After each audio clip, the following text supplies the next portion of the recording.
Hello, friends, and welcome back to the Snoozy Scientist, where we drift through the wonders of science, one sleepy yawn at a time. Tonight, we'll be exploring a question that has puzzled us for generations, ever since we first began to wonder where we came from. For when we look at chimpanzees, our closest living relatives, we see hands that could almost be ours, eyes that meet our gaze with a spark of something familiar and unsettling. Chimpanzees are even closer to us than they are to gorillas. Our kinship runs so deep that we share 98.8% of the same DNA. And yet, the lives we live could not be further apart. This has left many to ask, if evolution explains our story, then why didn't they walk the same path? Why aren't chimps evolving into humans? And if they aren't becoming us, then what are they becoming? Tonight, we'll follow this question wherever it leads, through fossils hidden in stone, through the secrets of DNA, through glimpses of culture, and the sparks of cognition. Because in the end, this isn't just a story about chimps, it's also a story about us. But before we begin, if you enjoy drifting off with slow, calm, and soothing science stories with no pressure to stay awake, then a like and a subscribe would mean the world.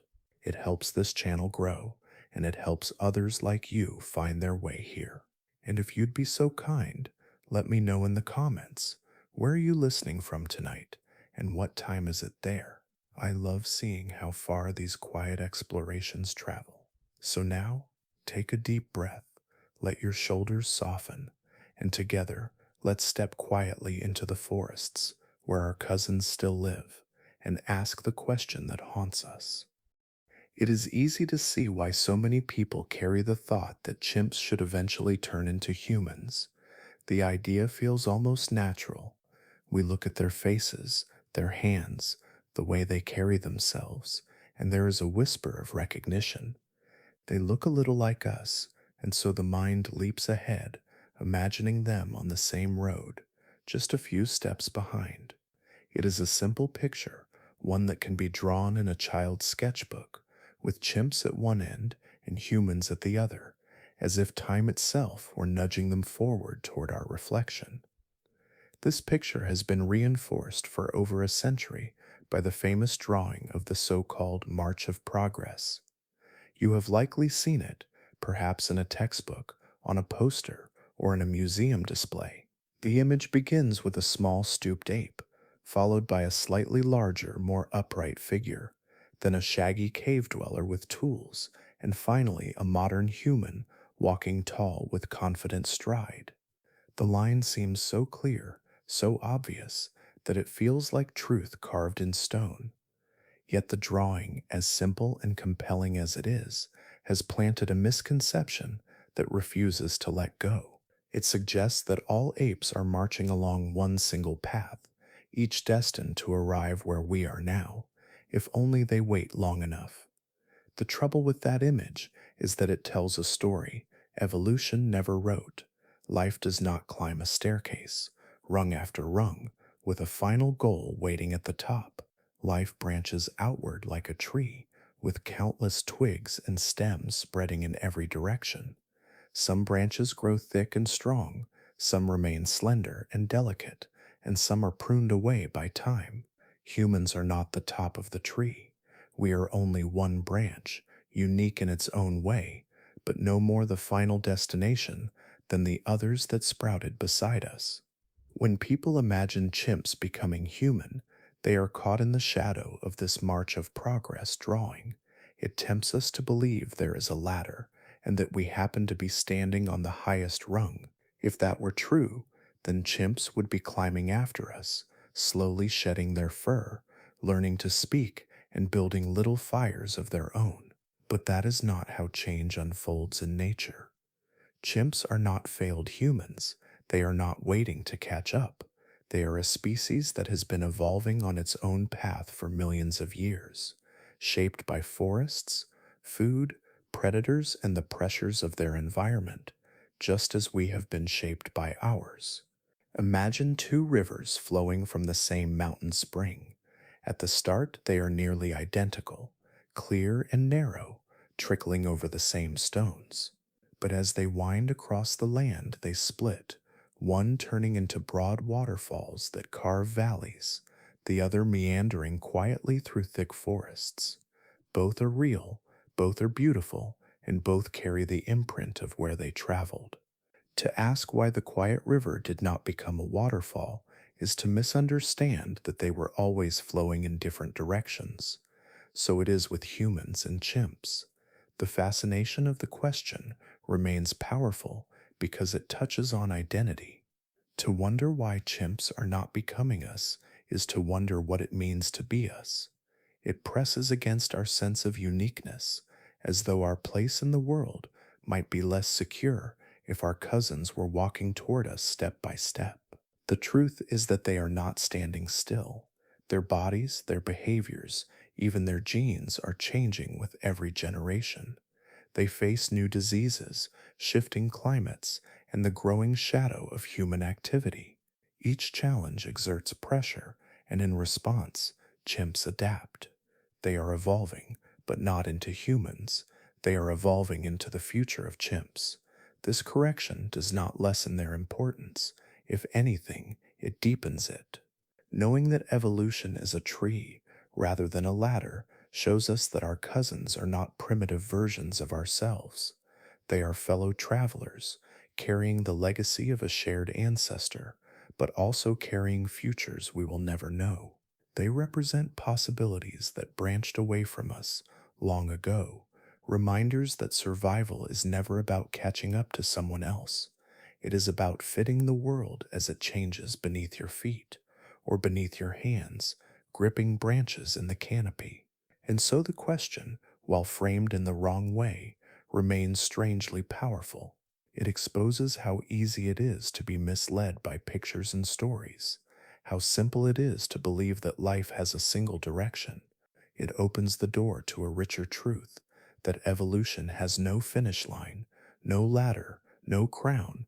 It has only branches, each alive in its own right, each carving its own shape against the sky. From here, the story naturally drifts back in time to the moment before the branches diverged, when there was no human, no chimp, but something else entirely, a shared ancestor whose bones now lie in fragments beneath the soil of Africa.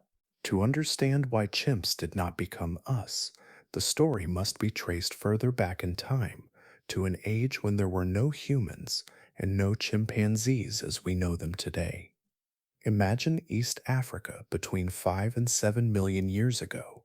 The land was alive with shifting climates, forests stretched in green waves, but they were beginning to thin, giving way in places to open grasslands, rivers carved through wide plains, herds of ancient antelopes grazed near watering holes, while predators the size of lions and saber-toothed cats watched silently from the shadows. It was into this restless landscape that our shared ancestor lived. Neither chimpanzee nor human, it was something in between. It carried the traits that one day would be divided, refined, and carried down two separate paths. From this ancestor, two great lineages would arise, one leading to modern chimpanzees, the other leading to us. The challenge is that this creature did not leave behind a clear portrait. What we have are fragments, broken fossils scattered across time and stone, each one whispering hints of what once was. Among the most famous is Sahelanthropus chadensis, discovered in the sands of Chad. Its skull is small, no bigger than a coconut, with a brain little larger than that of a chimp. Yet the placement of the opening where the spine connects suggests something remarkable. Its head may have rested atop an upright body, hinting at the beginnings of bipedal posture. The face, with its heavy brow ridges and short muzzle, seems caught between ape and early human. Some scientists call it the earliest known hominin, others debate its place, but what is clear is that it sits close to the root of the split.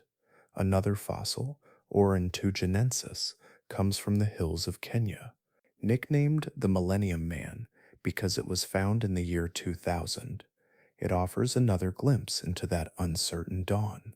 Oren's thigh bone has a shape that suggests it could support upright walking, at least for part of the time.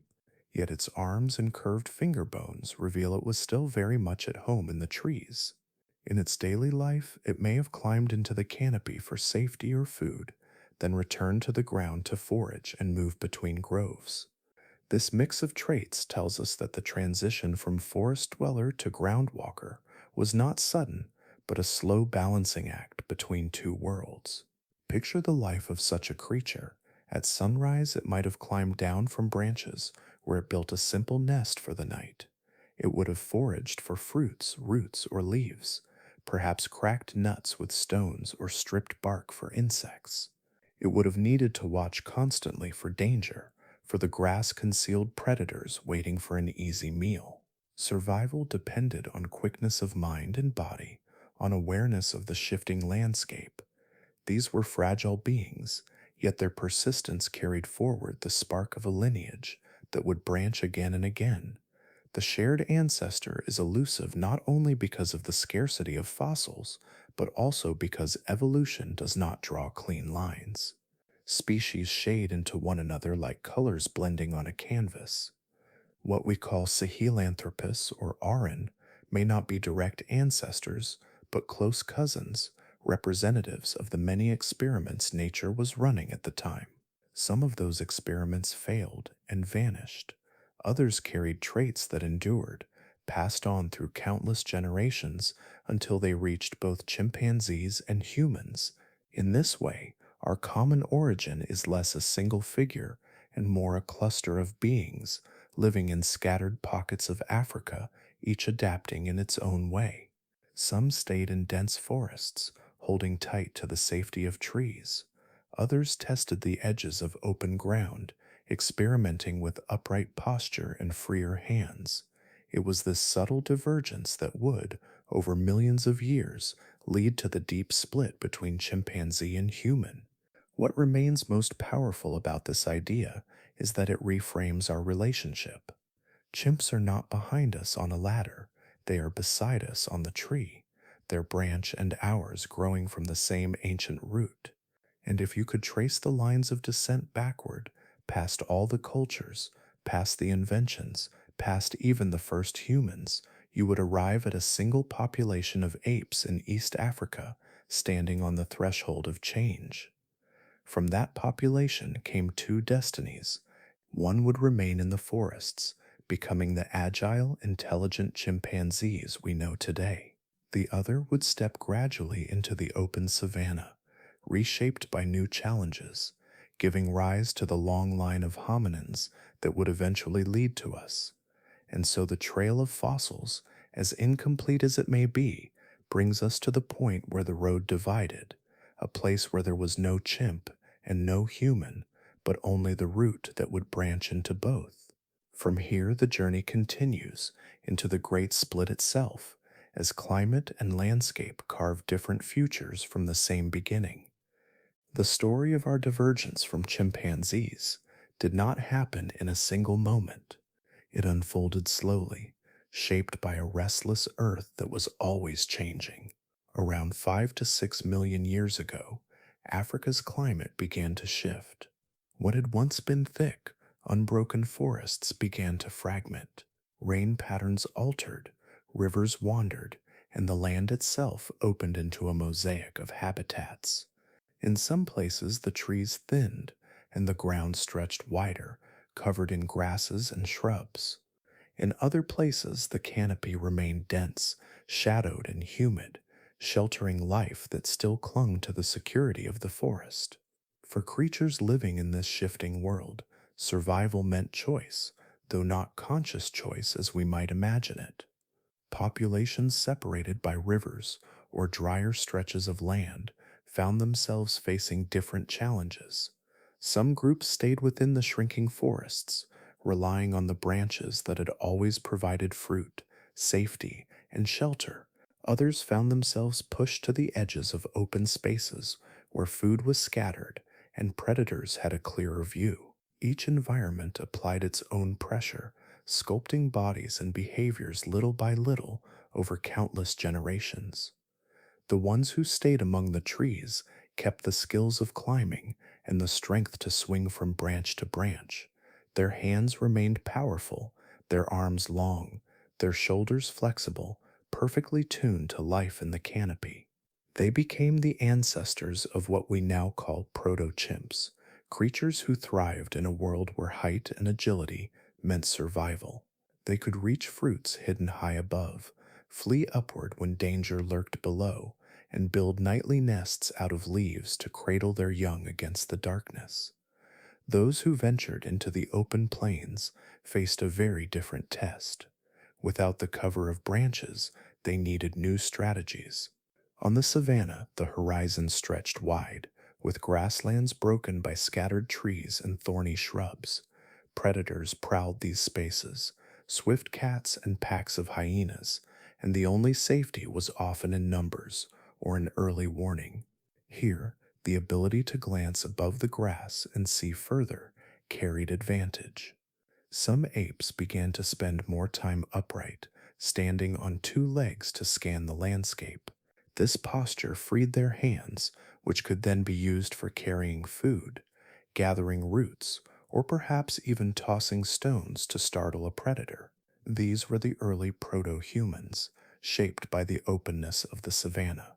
The difference between forest and plain may seem small at first glance, but over time it carved deep divides. In the forest, strength in the arms was precious, so natural selection favored those who could climb swiftly, who could cling tightly to trunks, who could leap with confidence. On the plain, endurance mattered more than bursts of strength. Walking long distances across grasslands to find food or water required bodies balanced for travel. Slowly, hip bones, spines, and leg joints shifted to favor upright movement. The air, the plants, the predators all left their mark until the creatures of the forest and the creatures of the grassland no longer looked the same. It is important to picture this not as a sudden split, but as a gradual drifting apart. Populations that were once connected became isolated by distance, rivers, or new landscapes. Once separated, they adapted to the places they called home. Generation by generation, small differences added up. Over millions of years, those small differences grew into the profound divide we now see between chimpanzees and humans. In this way, the Great Split was less an event and more a long unfolding written into bones, muscles, and ways of life. The proto-chimps that remained in the forests carried forward the legacy of agility, memory of fruits and seasons, and the close-knit bonds of their groups. The proto-humans who faced the savanna carried forward the beginnings of bipedal stride, hands increasingly free for shaping tools, and a life lived under the open sky. This divergence would continue to deepen as climates shifted further, as ice ages came and went, and as new species rose and fell. But here, in the moment of the Great Split, the pattern was set. Two branches of a shared tree reached toward different futures, one stretching upward into the green canopy of the forests, the other striding outward into the wide and merciless plains of Africa. And from that point onward, their stories would never fully converge again, though their shared root still whispers of the time when they were one. Beneath skin, bone, and muscle lies a code written in molecules, so small they cannot be seen with the naked eye. That code is DNA, a spiral ladder of four simple letters repeating in countless combinations. It is this code that stitches together the blueprint of life, guiding how a body is built, how a brain develops, and how an individual survives in a world filled with challenges. When we look at the DNA of humans and chimpanzees, the similarities are astonishing. Side by side, nearly 99% of the code is the same. Out of every 1,000 letters, only about 12 differ. Yet those few changes have been enough to bend two lineages in very different directions. It is tempting to think that such closeness should make us almost identical, as though a chimpanzee is a human only waiting for a small push to cross the gap. But within the small fraction of difference are keys to abilities that shaped everything that followed. Some of these differences are not in the raw number of genes, but in how they are switched on or off, how they are timed during development, and how they shape tissues as they grow. The divergence is hidden not in the bulk of the code, but in the subtle editing of the script. Among the most famous of these genes is FOXP. This gene helps regulate the neural circuits that allow complex vocalizations. In chimpanzees, FOXP2 is present, but the sequence differs slightly from our own. In humans, those tiny shifts allow for fine control over the muscles of the mouth and larynx, giving rise to the capacity for articulate speech. Without these differences, language as we know it, with its endless combinations of words, grammar, and meaning, would not be possible. The FOXP2 gene has been described as one of the sparks that lit the fire of human communication, separating the limited calls of apes from the flowing rivers of sound that carry our myths, our laws, and our songs. Another clue lies in a stretch of DNA called HAR1, short for Human Accelerated Region 1. This region does not code for proteins directly, but instead plays a role in guiding how the brain is wired during early development. In chimpanzees, HAR1 is stable and slow to change. In humans, it has undergone rapid alteration in a short evolutionary time. The difference has been linked to the folding of the cerebral cortex, the outer layer of the brain that handles higher reasoning, planning, and abstract thought. These folds increase surface area, allowing more neurons to pack into the same space, and creating the foundation for the extraordinary complexity of human cognition. The story does not stop with FOXP2 or HAR1. There are hundreds of other regions where slight differences create ripples across the entire body. Some affect the growth of bones, changing the tilt of the pelvis or the length of the legs, which in turn shaped how we moved across the landscape. Others altered immune responses, making our ancestors more resilient to certain diseases. Still others may have influenced metabolism, helping us extract more energy from food and fuel the energy-hungry demands of a growing brain. Each of these edits is small on its own, like a tiny notch in a key, but together they unlock doors that would otherwise remain closed. The blueprint of a chimpanzee produces an animal with incredible strength, memory for the forest, and an ability to survive in a niche that has lasted millions of years. The blueprint of a human produces a body less powerful, but a mind capable of building tools, sharing language, and imagining futures beyond the horizon. Both are the result of evolution's quiet tinkering, of genes shifting by degrees across deep time.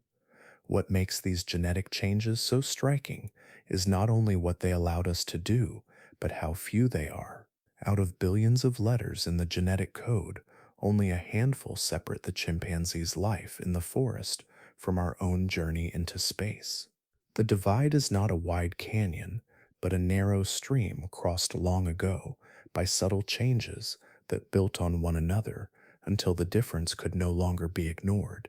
And those differences continue to echo in us today. Every time a child learns to speak, shaping sounds into words that become stories, FOXP2 is at work in the background. Every time a thought loops and twists across the folds of the cortex, HAR1 plays its hidden role. The story of our divergence is not written only in fossils buried in stone, but in the living script of DNA that hums quietly within each cell. As we move forward in the story, the genetic differences will begin to reveal themselves not only in code but in form. They show up in the architecture of the brain, in the way memory is held, in the way problem solving unfolds. It is here, in the comparison of minds, that the genetic divide begins to shape two very different ways of being. If you were to hold the brain of a chimpanzee beside that of a human, the first thing that would strike you is size. A chimp's brain weighs about 400 grams, roughly the weight of a grapefruit. A human brain, by comparison, weighs close to 1.5 kilograms, more than 3 times as heavy. Yet size alone is not the full story. The human brain is not just larger, it is reorganized in ways that allow it to process information differently. The outer layer, called the cortex, is thicker and more folded, creating vast networks of neurons in a compact space.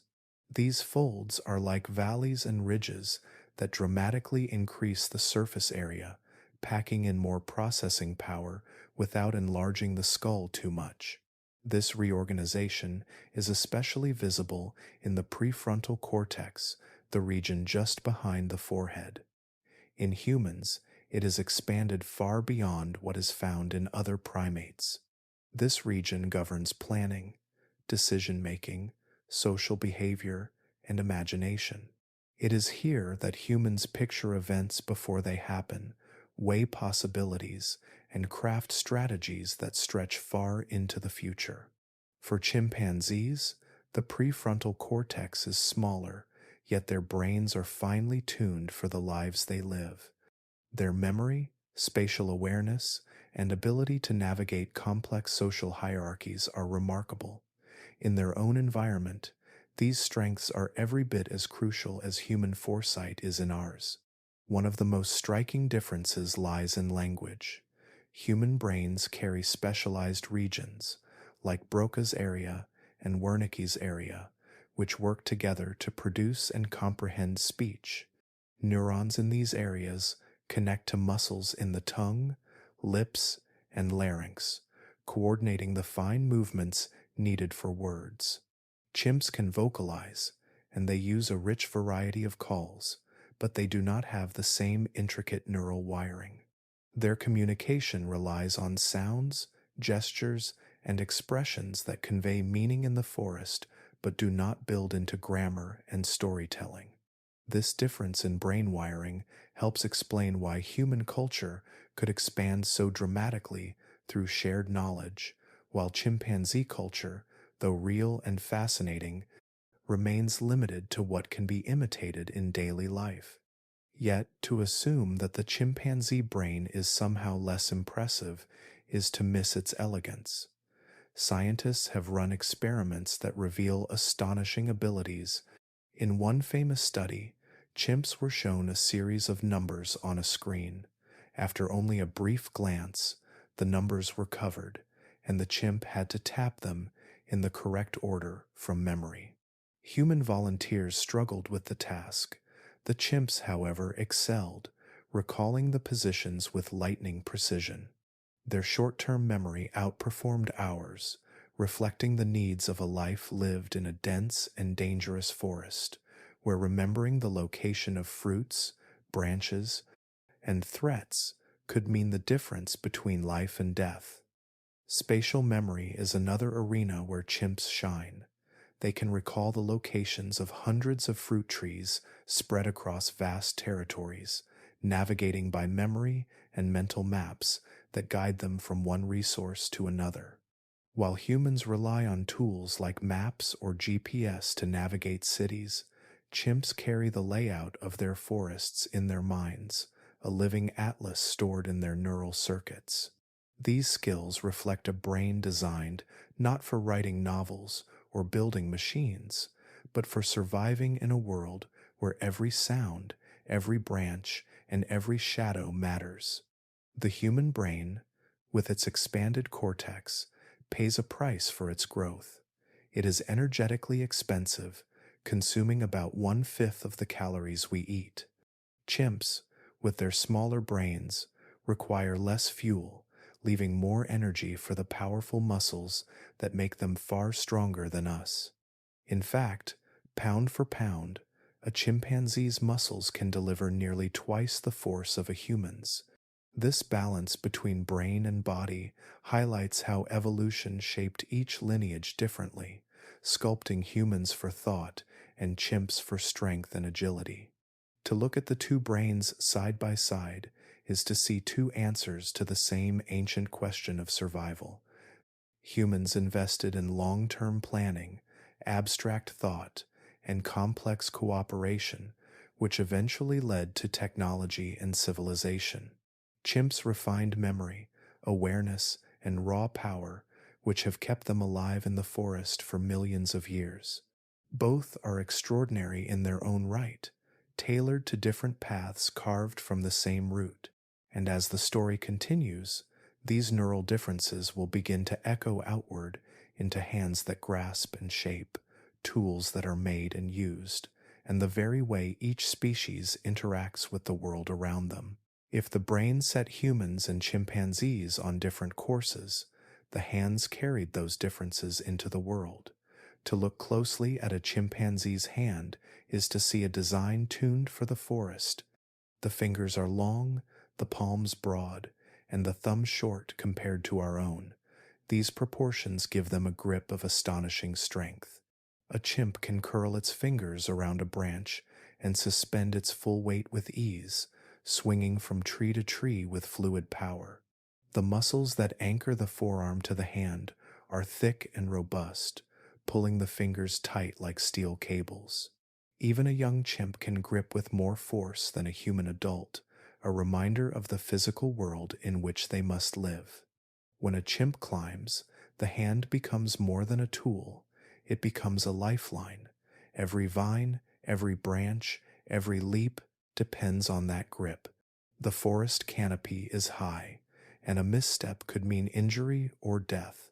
So natural selection shaped chimp hands for safety in the trees, prioritizing raw power over delicate control. These hands are hammers, not paintbrushes, built to hold on tightly, to crack nuts, to strip bark, to wield sticks with brute efficiency. They can shape a branch into a digging tool or strip leaves to make a probe for termites, but the movements remain broad and forceful. The fine adjustments that humans take for granted, like threading a needle or turning a screw, are not part of their design. Human hands, by contrast, are smaller and more refined in proportion. The thumb is longer, set lower and broader at the base, giving it a wide range of motion. This is the opposable thumb in its most advanced form, capable of pressing firmly against each fingertip. That simple meeting of thumb and finger is the essence of precision grip, a movement that allows us to hold tiny objects between the pads of our fingers rather than clench them in a fist. Beneath this motion lies an intricate system of muscles, tendons, and nerves, all tuned for control rather than sheer force. The bones of the hand are arranged to balance strength with flexibility, letting us shift from grasping a heavy tool to tying a delicate knot with the same set of digits. The contrast in ability is striking. Chimps can crush, humans can shape. Chimps can split open tough shells with brute strength, while humans can carve wood into needles and thread fibers into cloth. Out of that precision came fire, for striking sparks required careful handling of stones. Out of it came sewing, which stitched animal skins into clothing that expanded our reach into colder climates. Out of it came the weaving of nets, the stringing of bows, the crafting of musical instruments, and eventually the assembly of machines.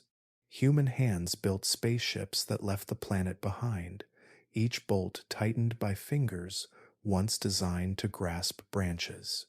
The anatomy of our hands also reflects this shift in use.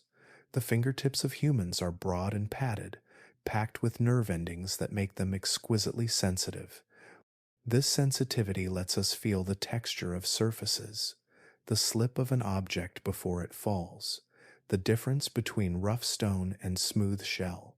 Chimps have sensitivity as well, but their fingers are narrower and more curved, shaped by the constant demands of climbing.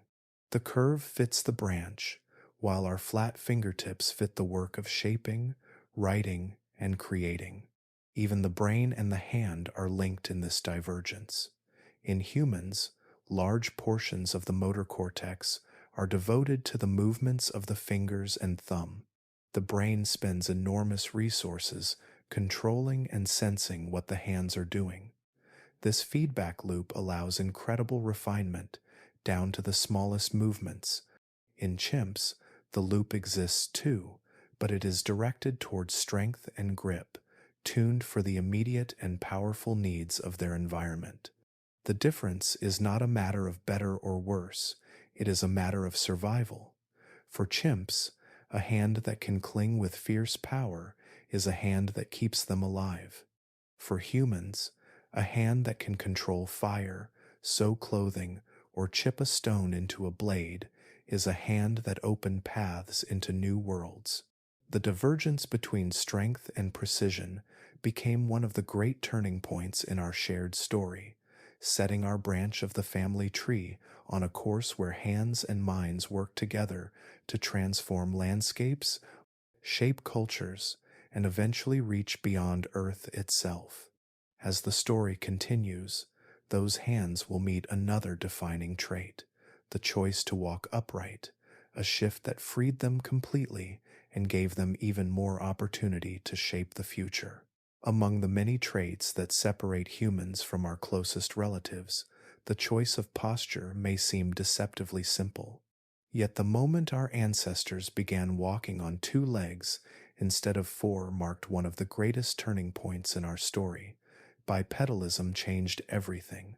It reshaped bones and muscles, altered how we gave birth, redefined how far we could travel, and set us on a path that no other primate followed. To imagine this shift, picture the ancient African savanna millions of years ago. The forests were thinning, and stretches of open ground grew longer. On those wide plains, food was not always clustered close together. Water sources could be scattered, predators lurked, and survival often required moving across long distances under the glaring sunlight. Standing upright gave our ancestors a new way to face that challenge. From a higher vantage point, they could see above the tall grass, spotting danger sooner or glimpsing fruit trees and watering holes far ahead. With their hands freed from supporting their weight, they could carry food back to their groups or hold tools that helped them defend against predators. But the advantages went deeper than vision or carrying. Walking upright is energy efficient over long distances, where a chimpanzee, strong and agile, can move quickly in short bursts. A human body is tuned for endurance. Our legs are long and straight, with arched feet that act like springs. Our hips and spine balance the body over a narrow base, letting us stride forward with surprising efficiency.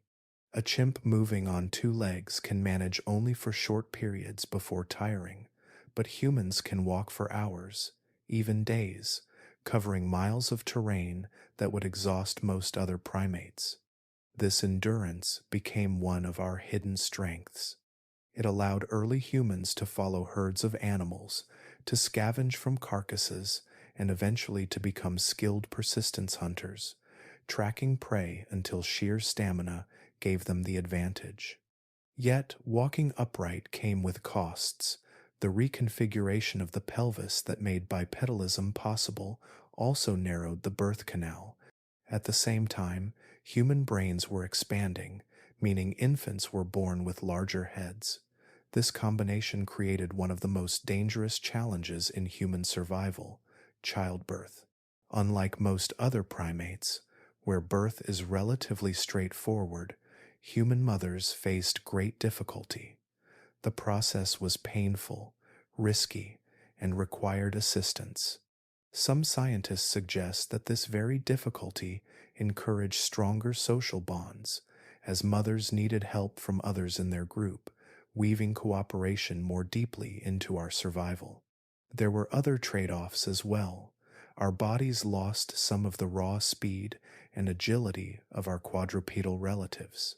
Chimps can launch into trees or sprint short distances with explosive strength, their knuckle-walking stance giving them stability on the ground while still preserving their climbing power.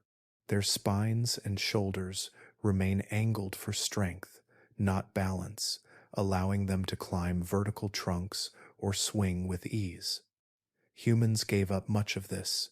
Our shoulders rotated, our arms shortened, and our backs straightened, trading the safety of climbing for the efficiency of walking. We became less adept at sprinting and less capable of hauling ourselves into branches when danger approached. But in return, we gained the ability to travel further than any ape could imagine, a gift that expanded our reach across entire continents. Even the way we regulate body temperature is linked to upright walking. Standing tall exposes less surface area to the sunlight at midday, while more of the body is lifted into breezes that help cool us. Combined with sweat glands spread across our skin, bipedalism allowed early humans to forage during the hottest hours of the day when predators sought shade. It gave us access to resources others could not reach, another quiet advantage in the struggle for survival. To look at a chimpanzee walking on all fours is to see the path not taken. Their quadrupedal gait makes them formidable in their environment. Their speed over short distances, their stability in climbing, and their immense strength are all adaptations that have kept them alive for millions of years in the forests they never abandoned.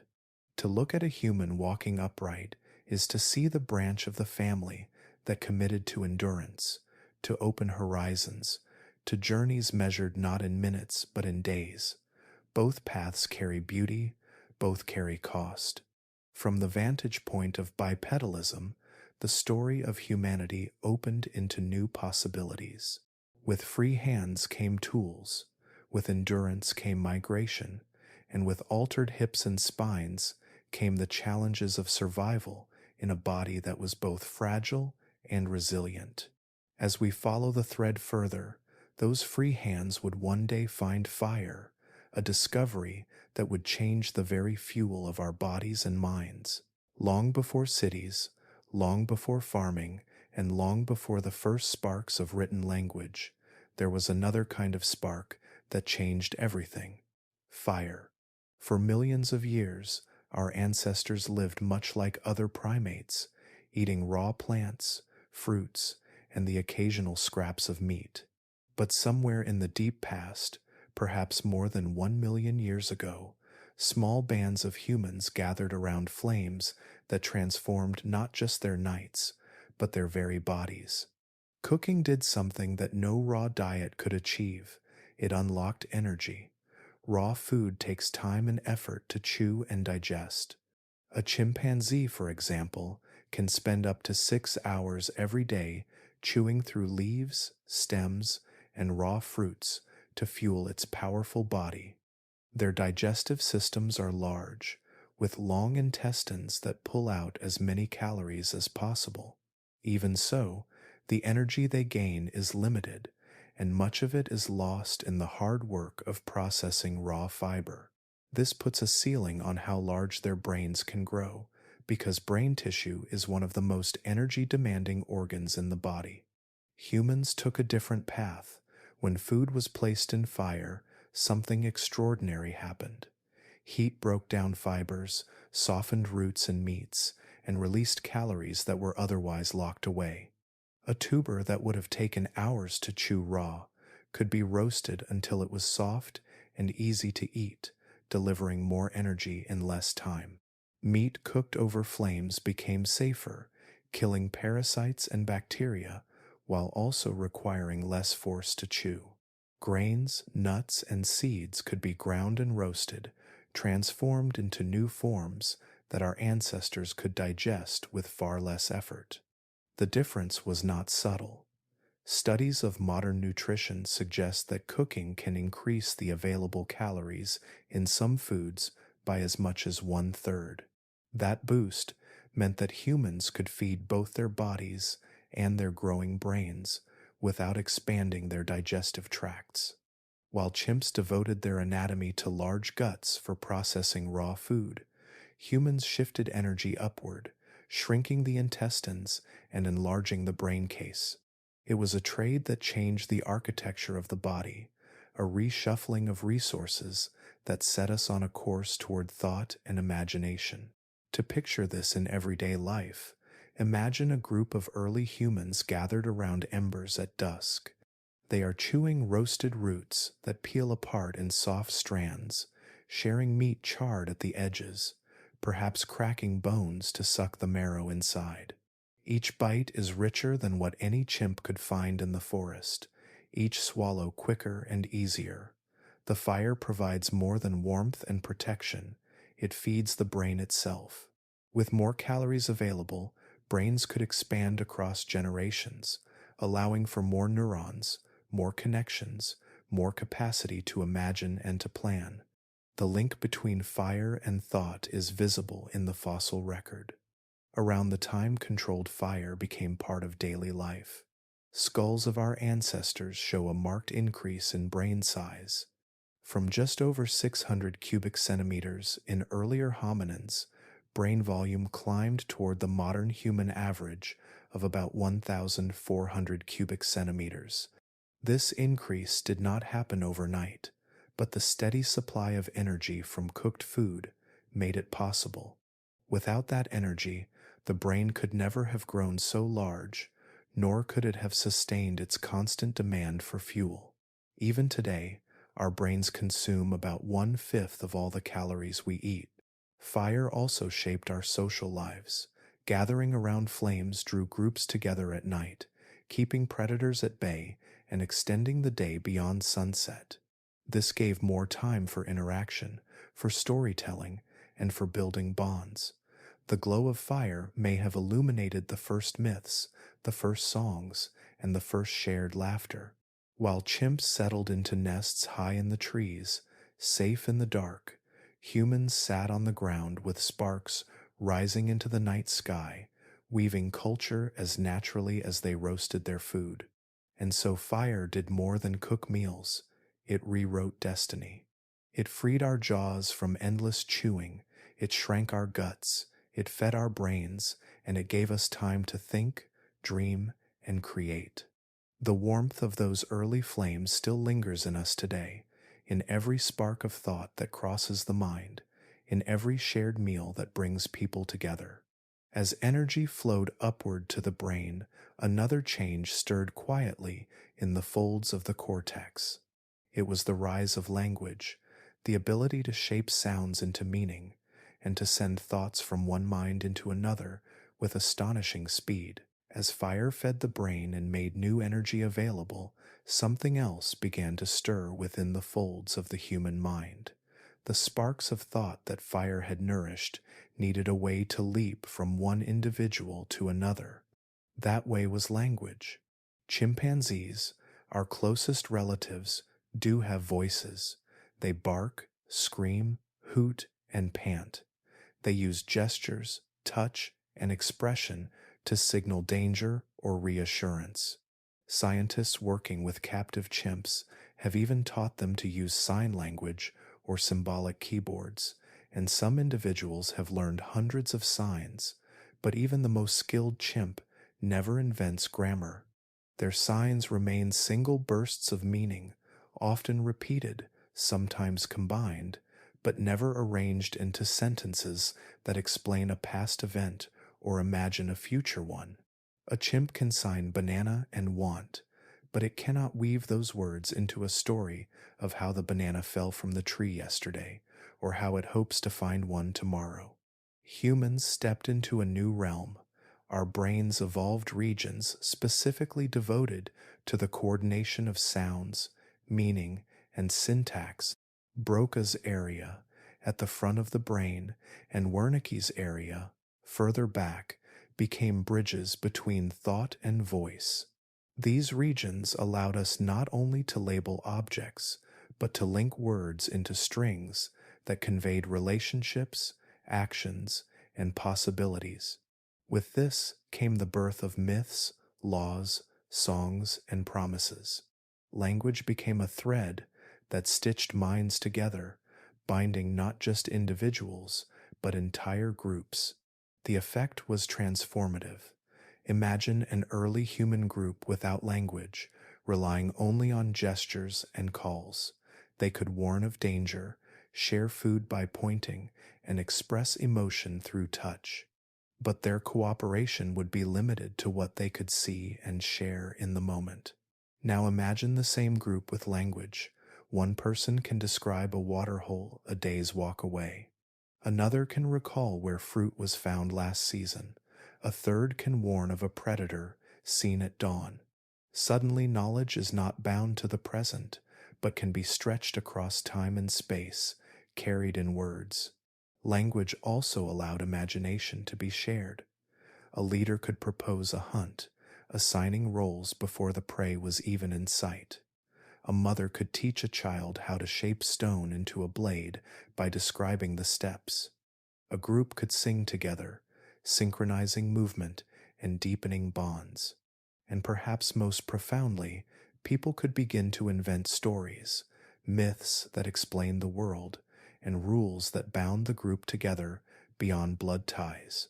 These invisible threads of language wove cooperation on a scale no other primate had ever achieved. Chimps live in communities of dozens, where alliances shift and leaders rise and fall. Humans, armed with words, expanded beyond clans.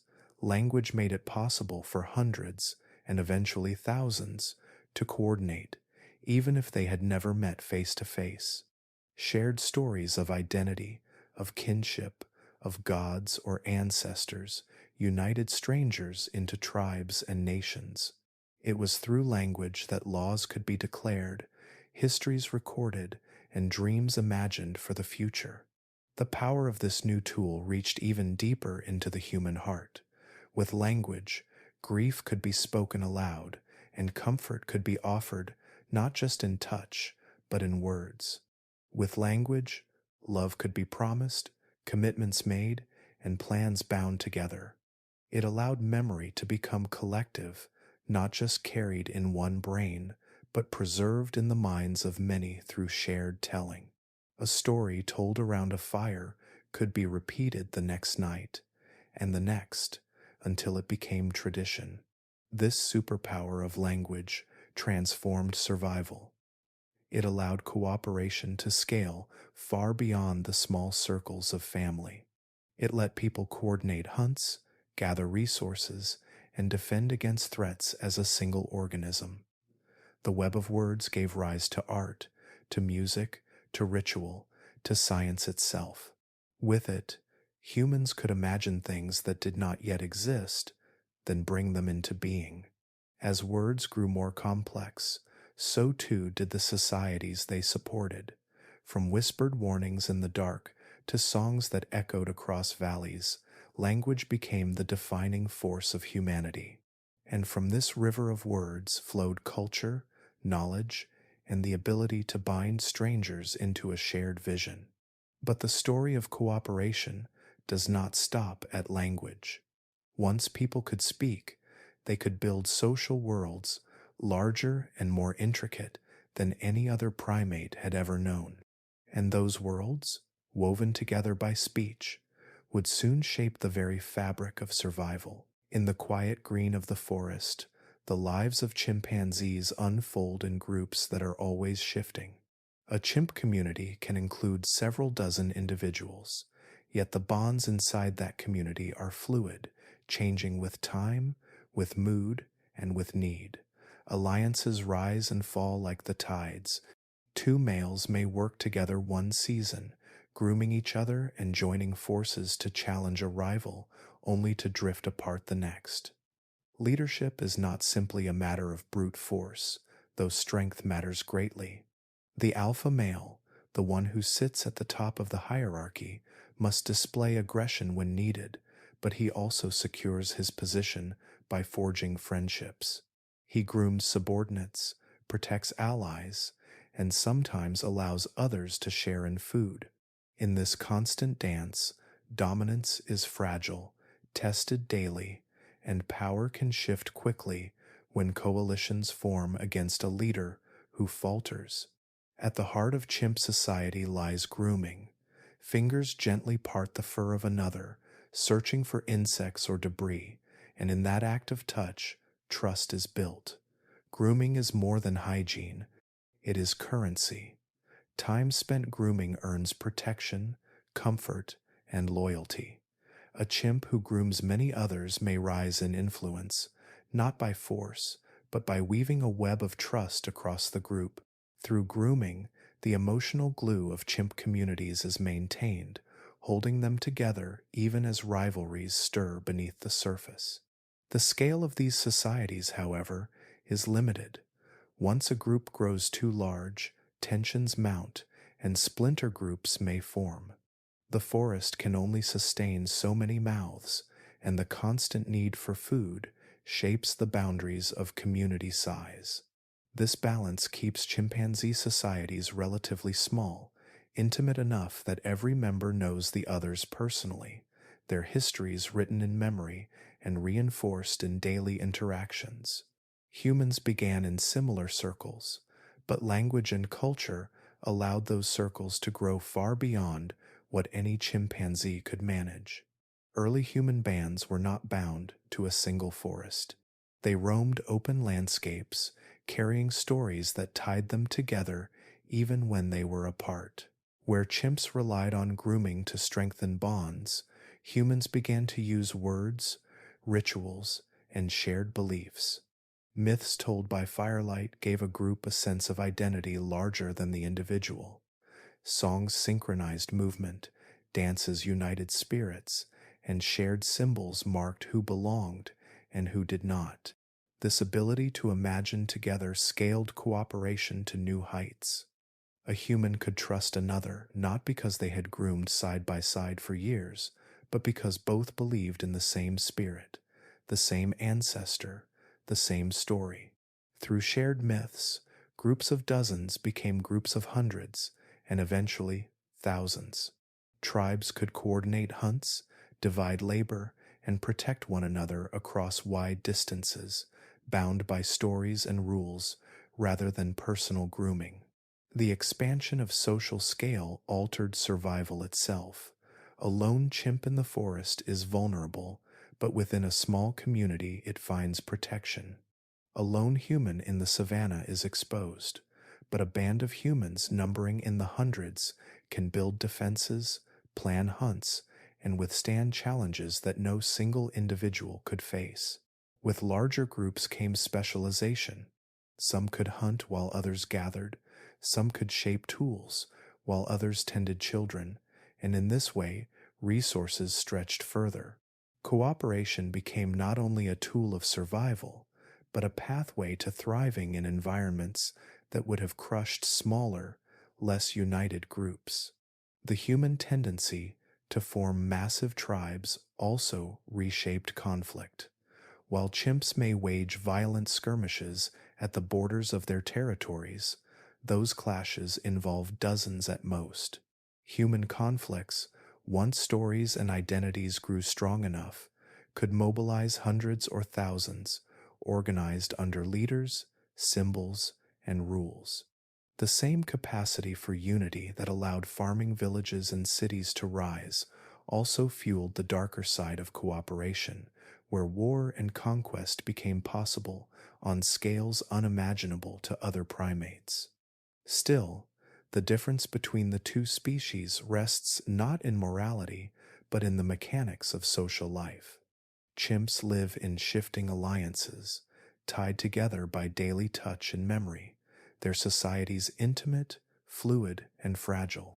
Humans live in vast networks of shared belief, tied together by symbols and words, their societies expansive, structured, and enduring. One is the forest world, where the brush of fingers against fur seals a bond. The other is the world of language, where myths and laws carry loyalty across landscapes and lifetimes. From these social differences came further divergence. Once humans could cooperate on such massive scales, culture began to accumulate, knowledge passed forward and refined over generations. That accumulation, in turn, would become one of the greatest divides of all, the line between imitation and true innovation, and it is there that the story moves next. When we hear the word culture, we often think of paintings in grand galleries, symphonies played in concert halls, or the written words of poets and philosophers. But culture, in its most basic sense, is far older and far simpler. It is knowledge shared within a group, passed from one individual to another, carried forward not in genes but in behavior. And this is something that both humans and chimpanzees possess, though they express it in different ways, like two instruments playing in the same key, one with a simple melody, the other with an endless symphony. Chimpanzees have been observed passing down traditions that vary from region to region, like the accents of different human communities. In some forests, chimps crack nuts with stones, carefully placing the nut on a flat surface and striking it with a heavy rock until the shell splits open. Young chimps watch their mothers perform this act again and again, mimicking the motion until, after years of practice, they master the technique. In other regions, where stones are scarce, chimps fish for termites instead. They strip a twig of its leaves, insert it into a mound, and pull it out covered in insects. This too must be learned, for not every stick works, and the right motion matters. In still other groups, chimps practice leaf spooning, folding leaves to drink water from a stream. None of these behaviors are written in their DNA. They are taught, remembered, and handed down across generations. To watch a young chimp learn is to see the spark of culture in its earliest form.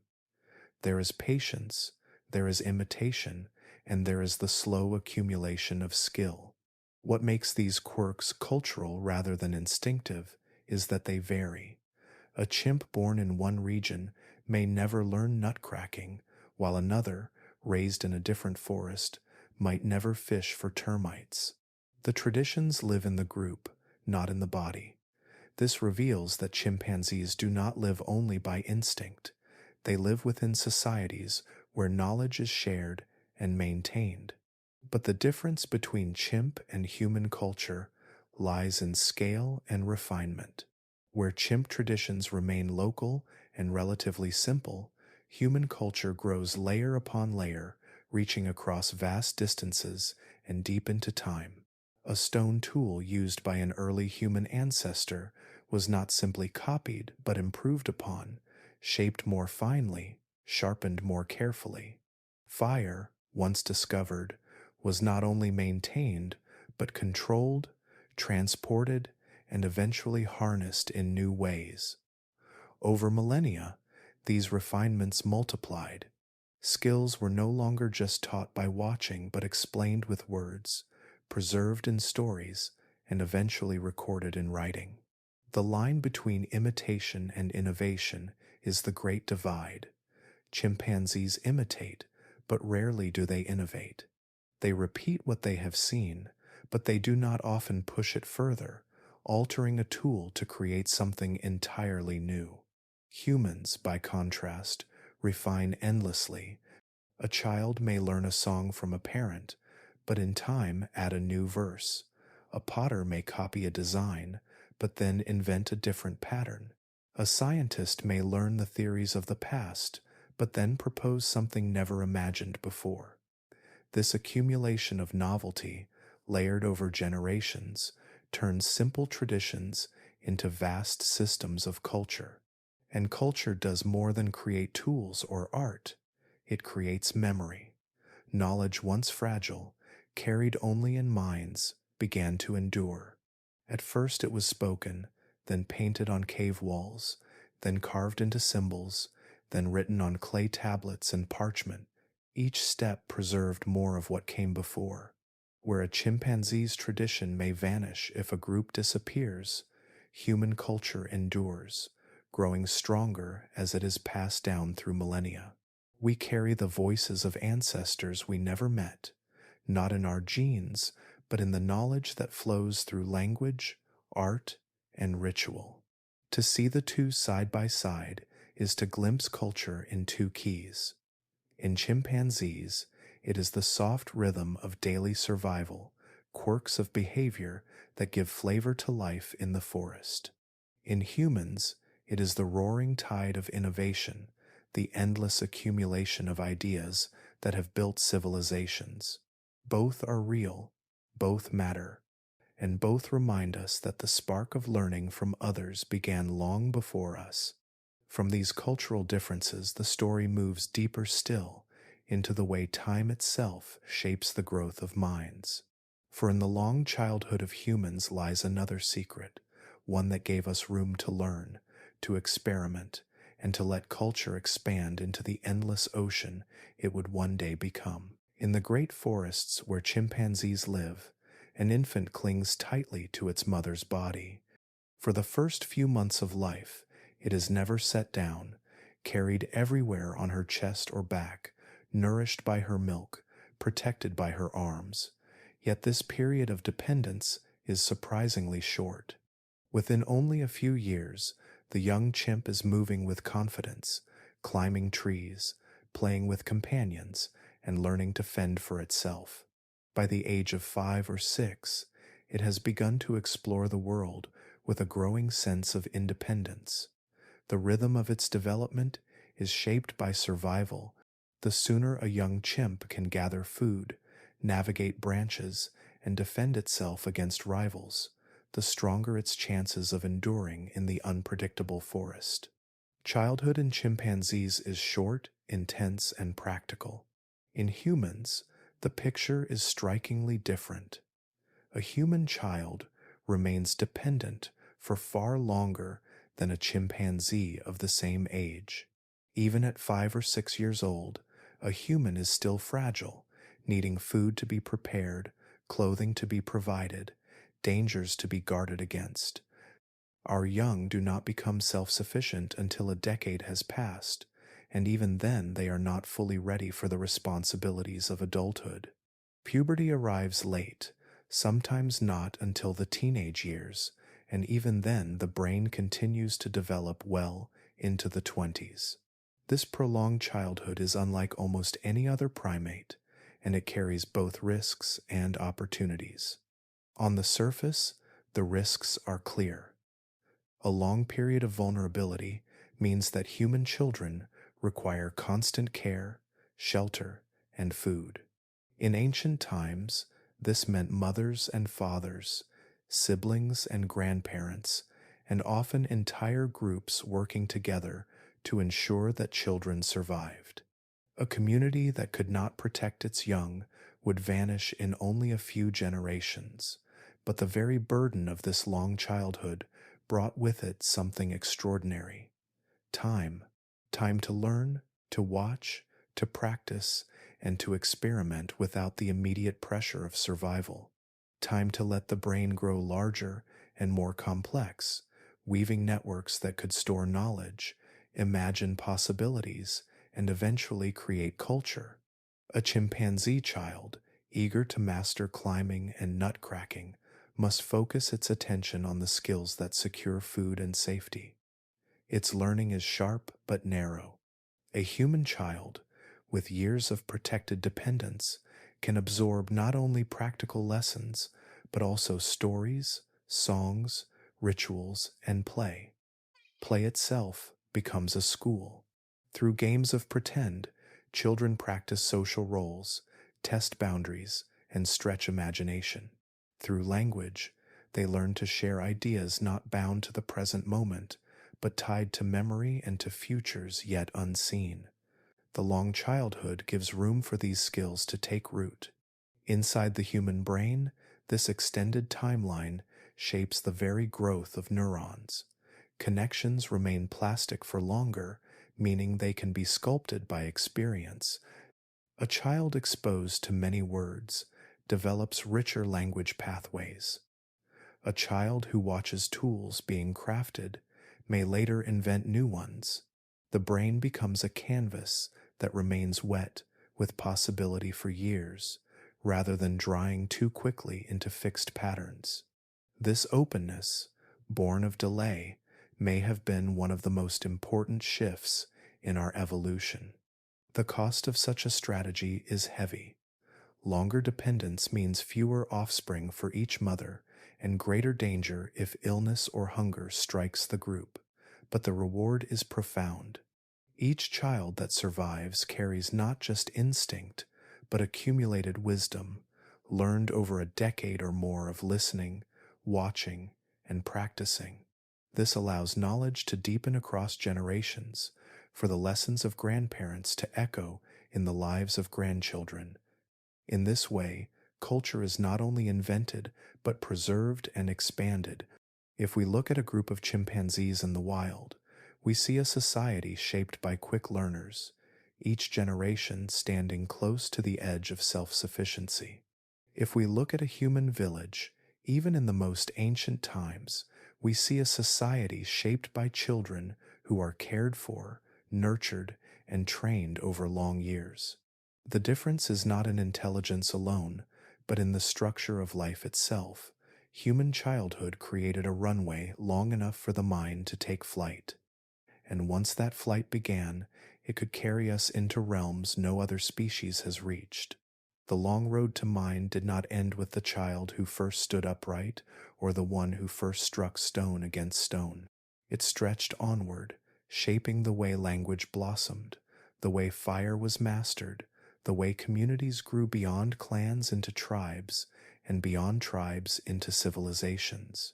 From here, the story turns to those parallel cousins who once walked beside us, close enough to touch, yet destined for different fates. When we look back at the twisting branches of our evolutionary tree, we find that chimpanzees were not the only cousins who diverged from our path.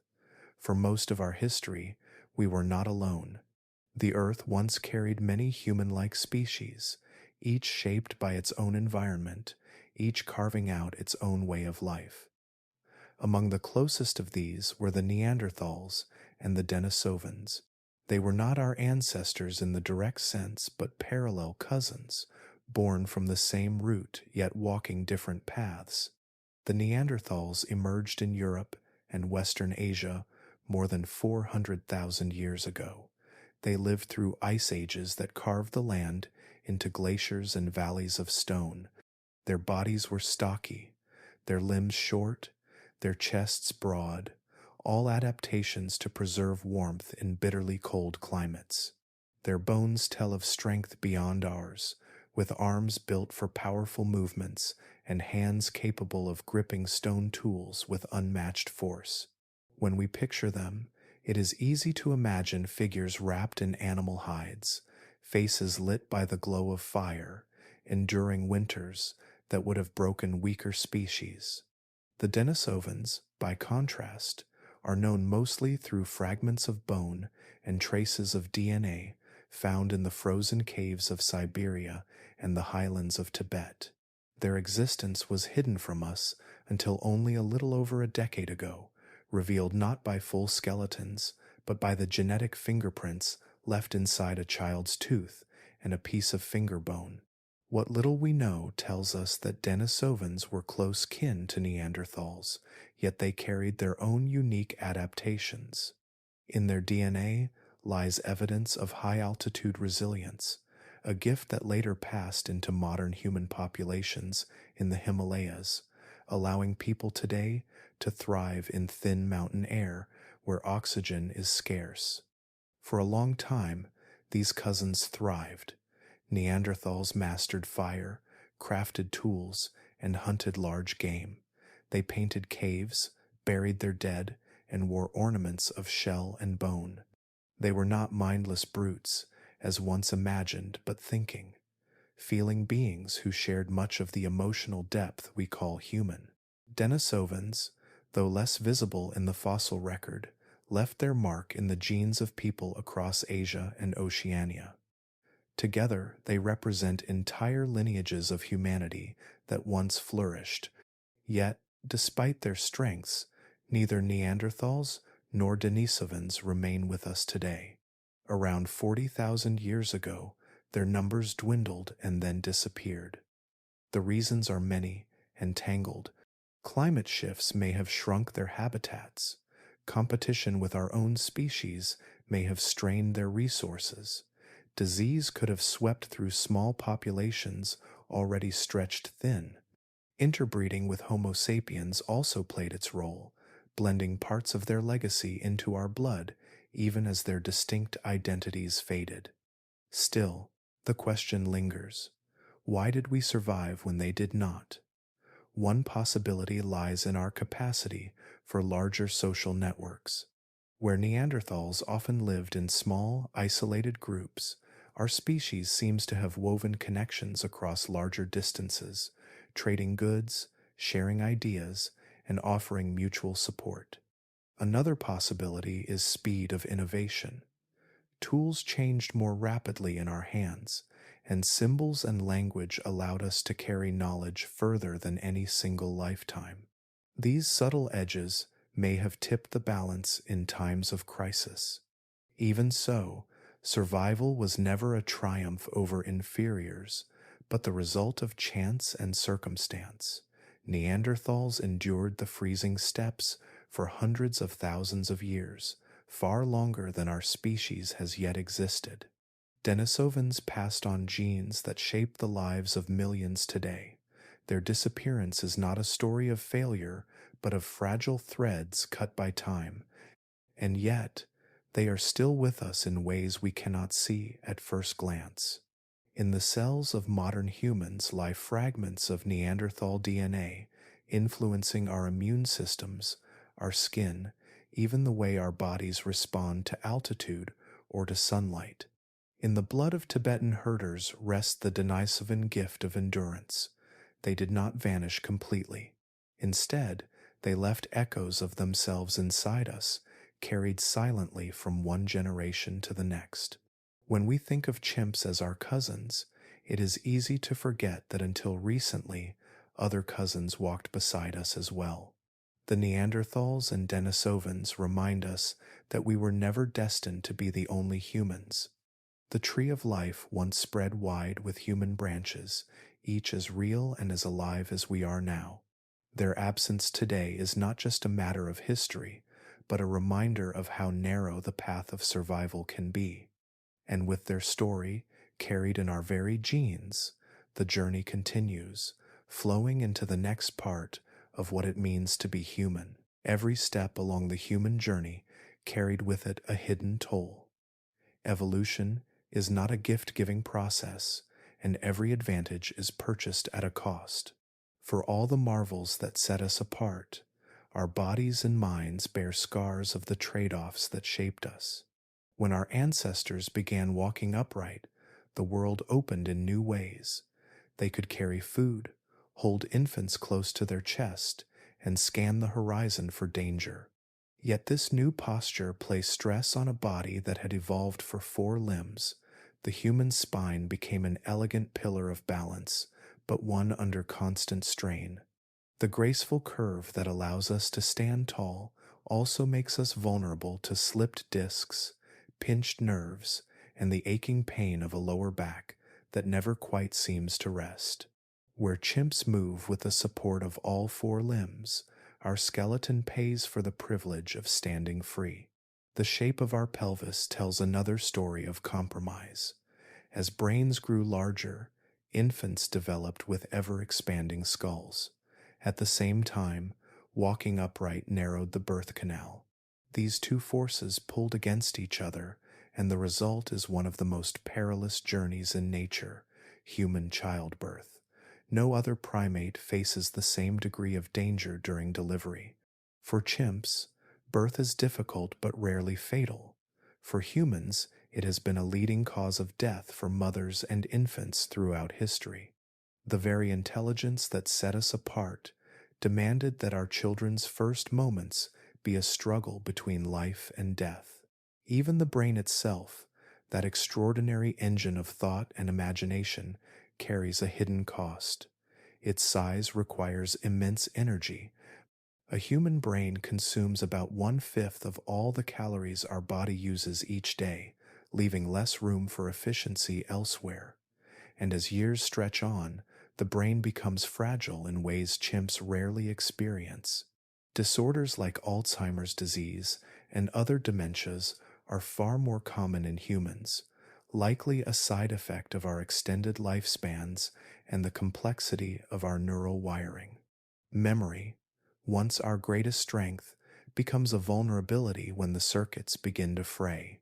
Our vulnerability is not only neurological, the same upright posture that freed our hands also placed new burdens on our joints. Knees, hips, and ankles carry the weight of every step. Where chimps climb and swing with strength distributed through their entire frame, we pound the ground with legs that wear down over decades. Arthritis, hip fractures, and damaged ligaments are part of the price we pay for endurance running and long migrations. The jaw, too, bears the marks of trade-offs. As brains expanded, skulls reshaped, and faces flattened, our jaws shrank, leaving less room for teeth. Wisdom teeth, once useful for grinding tough plant matter, now erupt painfully or become impacted. Chimps, with their larger jaws and powerful bites, avoid this struggle altogether. Even the immune system tells a tale of cost.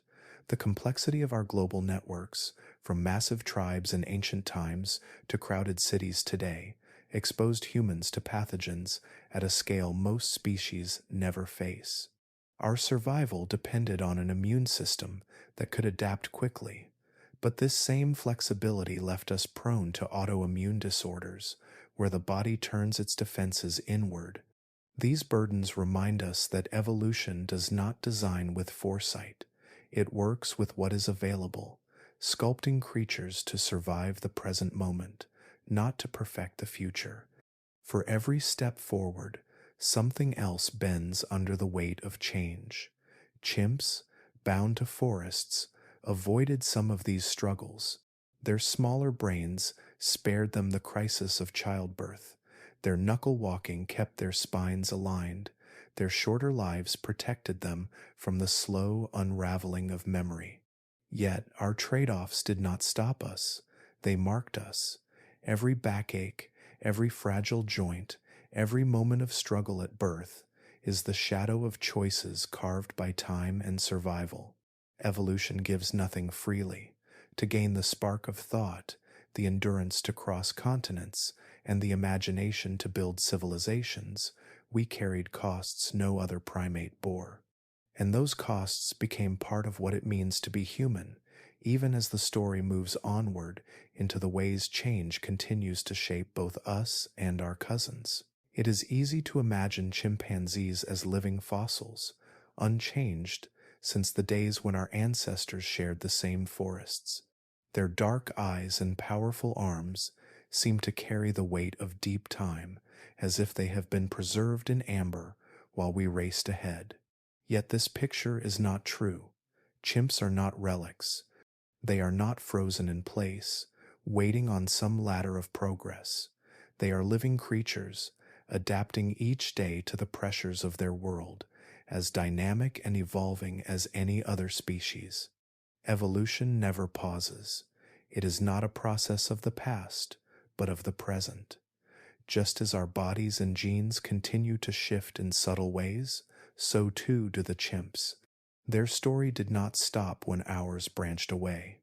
It has been unfolding quietly in the forests of Africa, written in every heartbeat, every hunt, every new generation born into changing conditions. One of the clearest windows into this continuing evolution is found in their immune systems. Life in equatorial forests surrounds chimpanzees with parasites, viruses, and bacteria that never leave them untouched. Over time, their bodies have developed genetic defenses to resist certain infections. Some of these defenses are unique to chimps, marking their divergence from us not just in shape or behavior, but deep inside the chemistry of their cells. For example, studies of chimpanzee genomes show differences in genes that regulate immunity to malaria, a disease that has pressed on both humans and chimps for thousands of years. Where our species evolved mutations that allow some populations to endure the parasite, chimps followed a different genetic path, adapting in ways specific to their environment. Behavior too carries the imprint of evolution. Not every chimpanzee group acts the same. In some forests, they crack nuts with stones.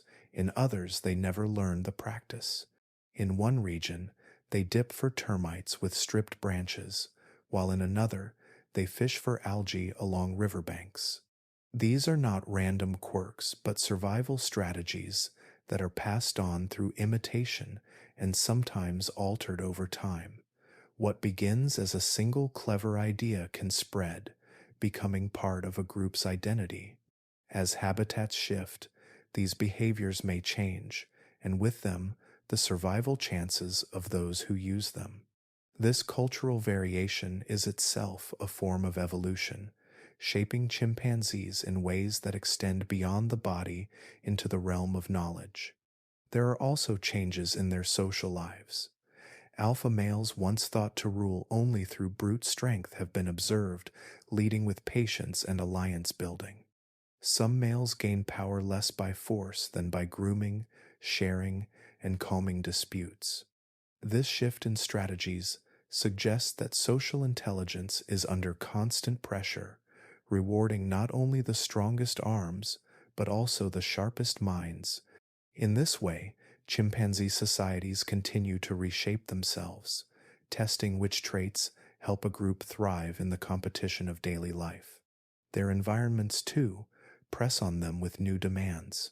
Forests are shrinking, broken apart by human activity. Food sources become scarce, and chimps must travel farther or experiment with new diets. In some regions, they have been observed raiding crops, a behavior that shows both adaptability and risk. These choices may favor individuals who can innovate quickly, altering the course of what traits are passed on. Just as climate shifts shaped the great split between humans and chimps long ago, today's pressures are still sculpting their future. Even at the genetic level, there are signals that chimpanzees are not standing still. Subtle differences in reproductive genes show signs of ongoing selection, hinting that fertility and survival are being refined in ways unique to their populations.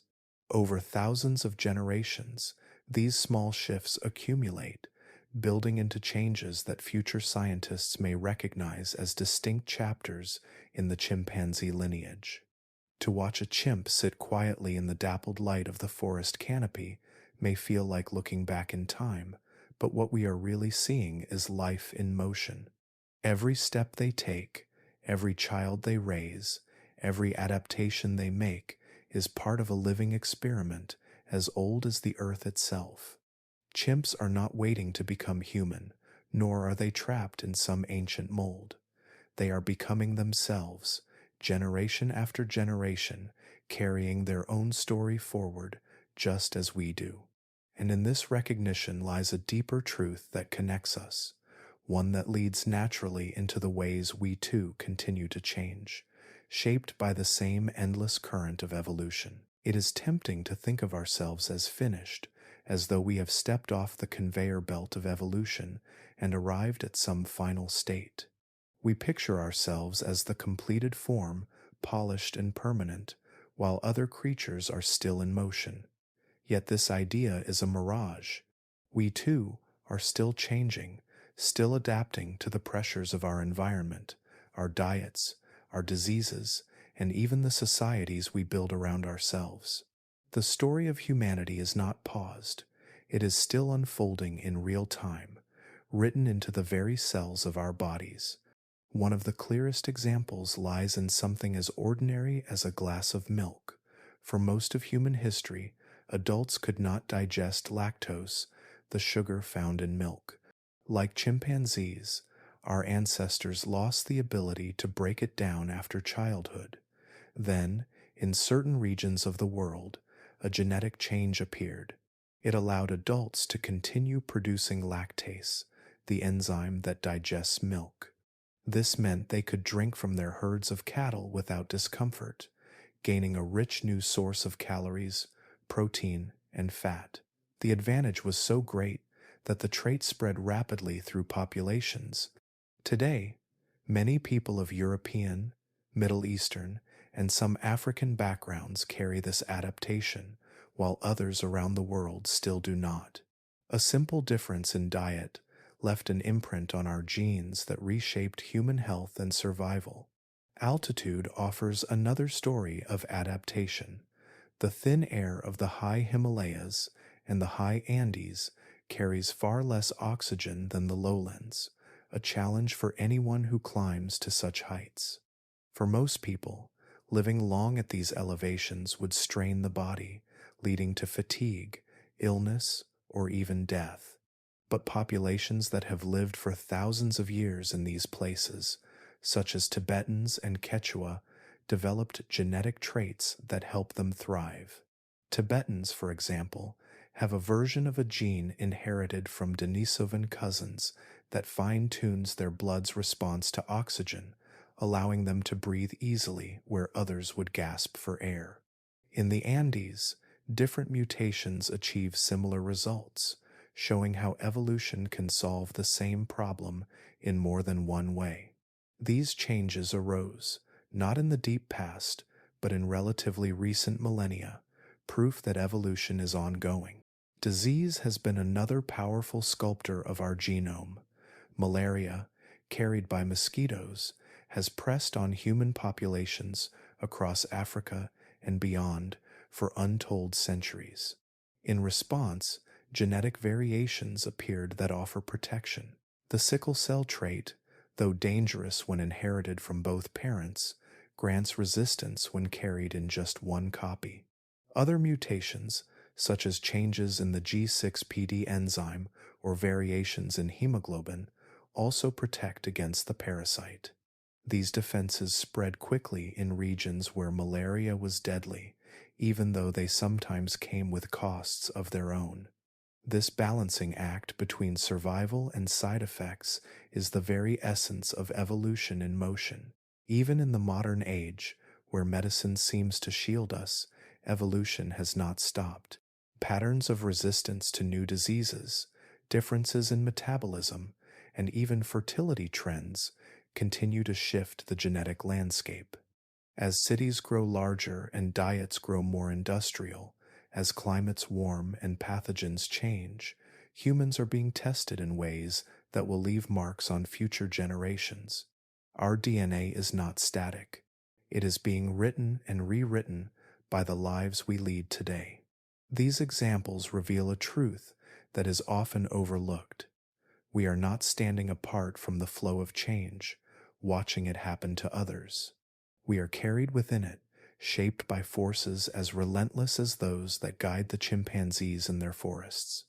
To ask why chimps are still evolving is to miss the point, for the same question applies to us. Evolution is never done. It has no finish line. And so, while chimps adapt to shrinking forests and shifting diets, we adapt to our own challenges, whether in the high mountains, the malarial swamps, or the crowded cities of a modern world. The mirror they hold up to us is clear. If their story continues, so does ours, both branches still growing outward from the same ancient tree. And with that recognition, the path flows naturally into the myths of progress we cling to, and how those myths shape the way we see our place among all living things. When people think about evolution, the picture that often comes to mind is not a tree but a ladder. On the bottom rung, a hunched figure that looks almost ape-like. A step higher, a slightly straighter form. Step by step, the posture improves until at the very top stands a modern human, upright, gazing proudly forward as though the climb was always leading here.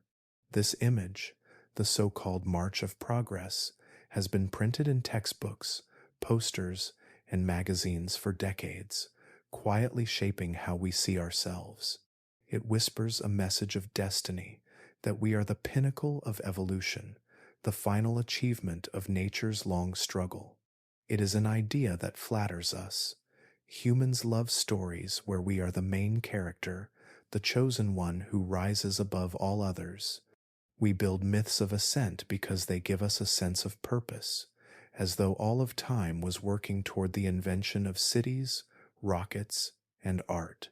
In this view, chimpanzees are not simply different, they are behind us, stalled halfway up the ladder, and other animals are even further down, stuck on lower rungs, waiting for their chance to climb higher. It is a comforting image because it places us at the very top, as if no further steps are needed, as if we are complete. But science tells a different story. Evolution has no finish line. There is no summit where progress halts and declares perfection. What exists is not a ladder but a tree, with roots that stretch back into the deep past and branches that spread outward in every direction. Every species alive today occupies one of those branches. Some branches are long, stretching through millions of years of survival.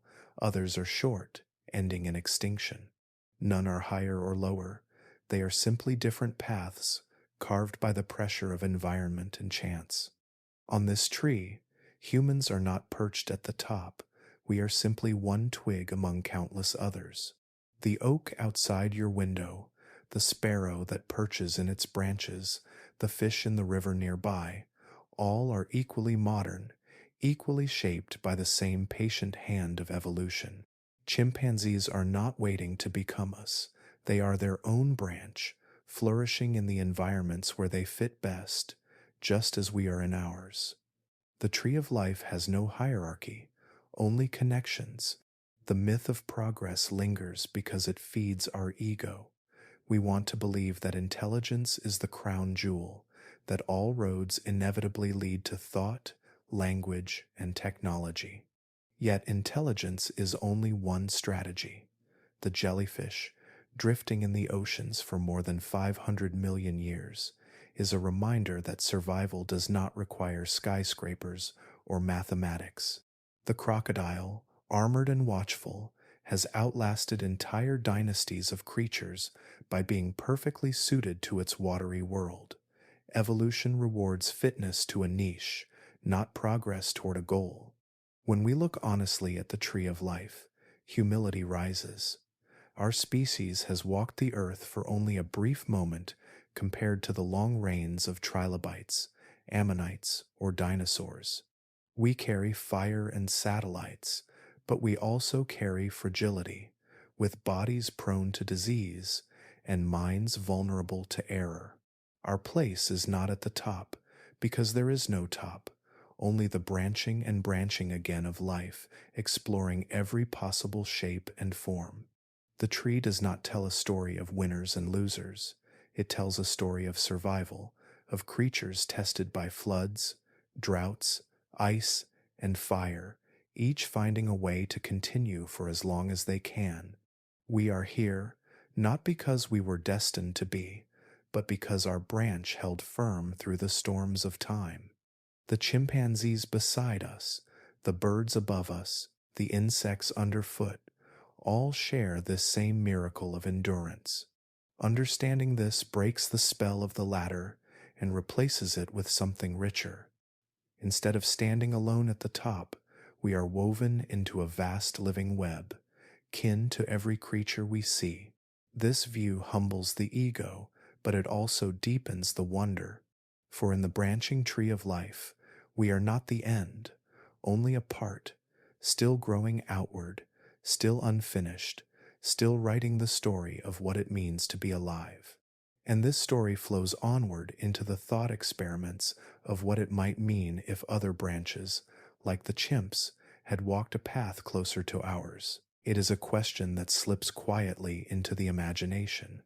What if chimpanzees, our cousins in the forest, had walked a path more like ours? What if their story had bent just slightly differently, granting them the traits that we see as uniquely human?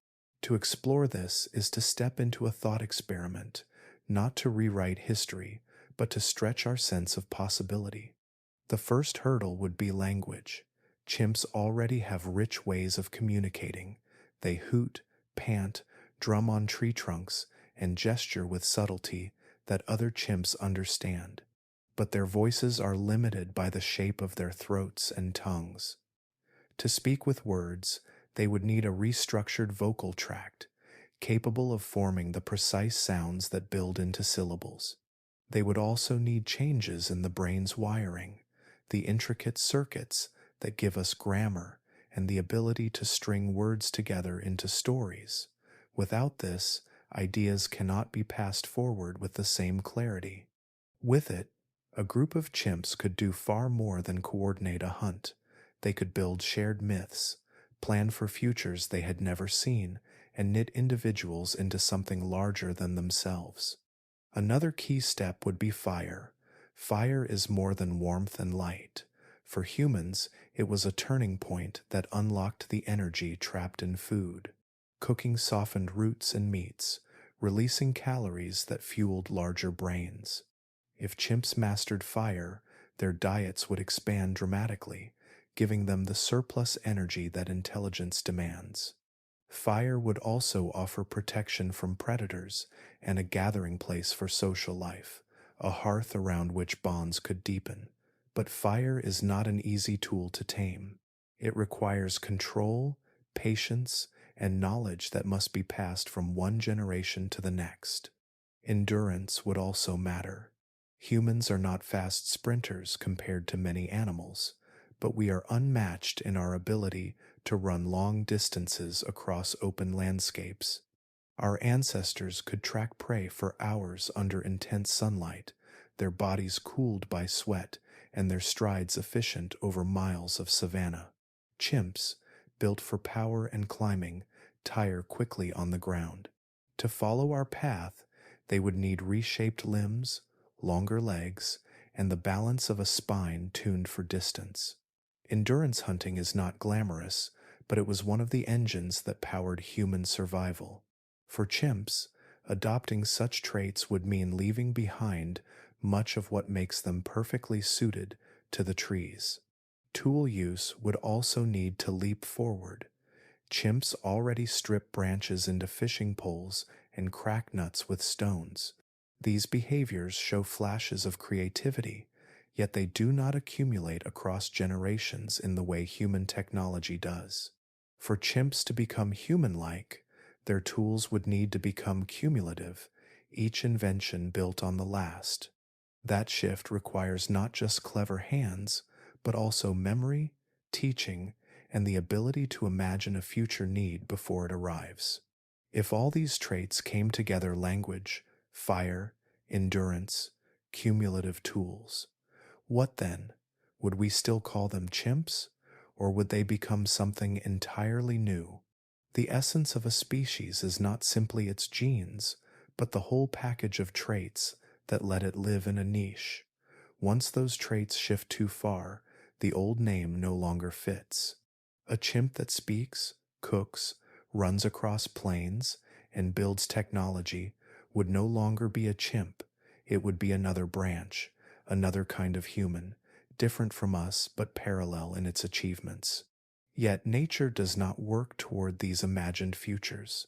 Evolution has no blueprint, no goals set in advance. It responds only to the pressures of the present, sculpting traits that help an organism survive in the moment. Chimps thrive in the forests because they are perfectly suited to them. They do not need fire or speech or endurance running to fill their niche.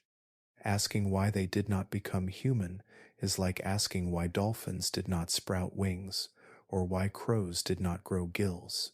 Each species is tuned to its own survival, not to ours. The thought experiment is compelling because it reveals something about ourselves. We see our traits, language, fire, tools, and imagine them as the direction all life should point. But if chimps had walked another way, they would not be climbing our ladder, they would be branching outward into a path of their own, just as we once did. Evolution is not a march, but a spreading tree, and every branch is an answer to the question of survival. When we look at chimpanzees, it is natural to see them as the closest mirror of ourselves. Their gestures, their family bonds, their curiosity, and even their flashes of tool use feel hauntingly familiar. But intelligence is not confined to one branch of the tree of life. It has bloomed in many places, each in its own form, shaped by the pressures of a different world. To understand the mind of a chimp fully, we must set it beside other forms of cleverness, for they remind us that thinking has many shapes, and none of them look exactly alike. Beneath the waves, dolphins live in societies as layered as any primate clan.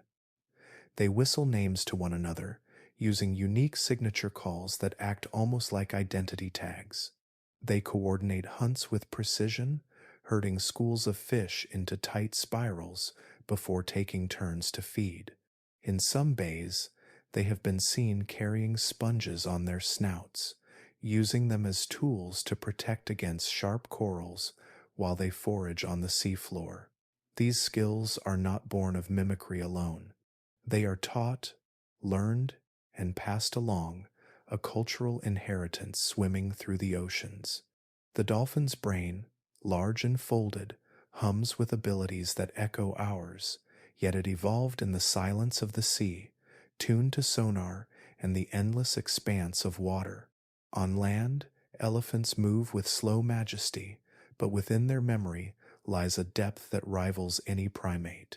They can recall distant watering holes, years after last visiting them, guiding their herds through droughts with knowledge handed down by the oldest matriarchs. Their trunks, more versatile than any hand, explore, test, and comfort. Elephants have been observed caressing the bones of their dead, lingering in a way that suggests recognition and perhaps even grief.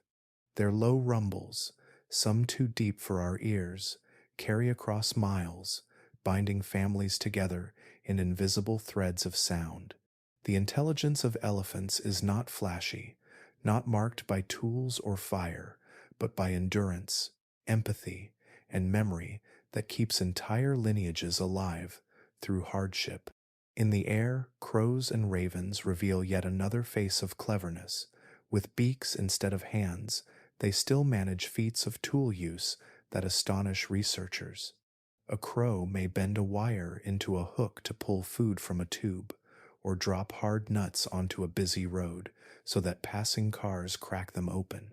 Some even wait for the traffic lights to change, retrieving their food safely while cars stand still. These birds not only solve problems, but anticipate steps ahead, chaining ideas together.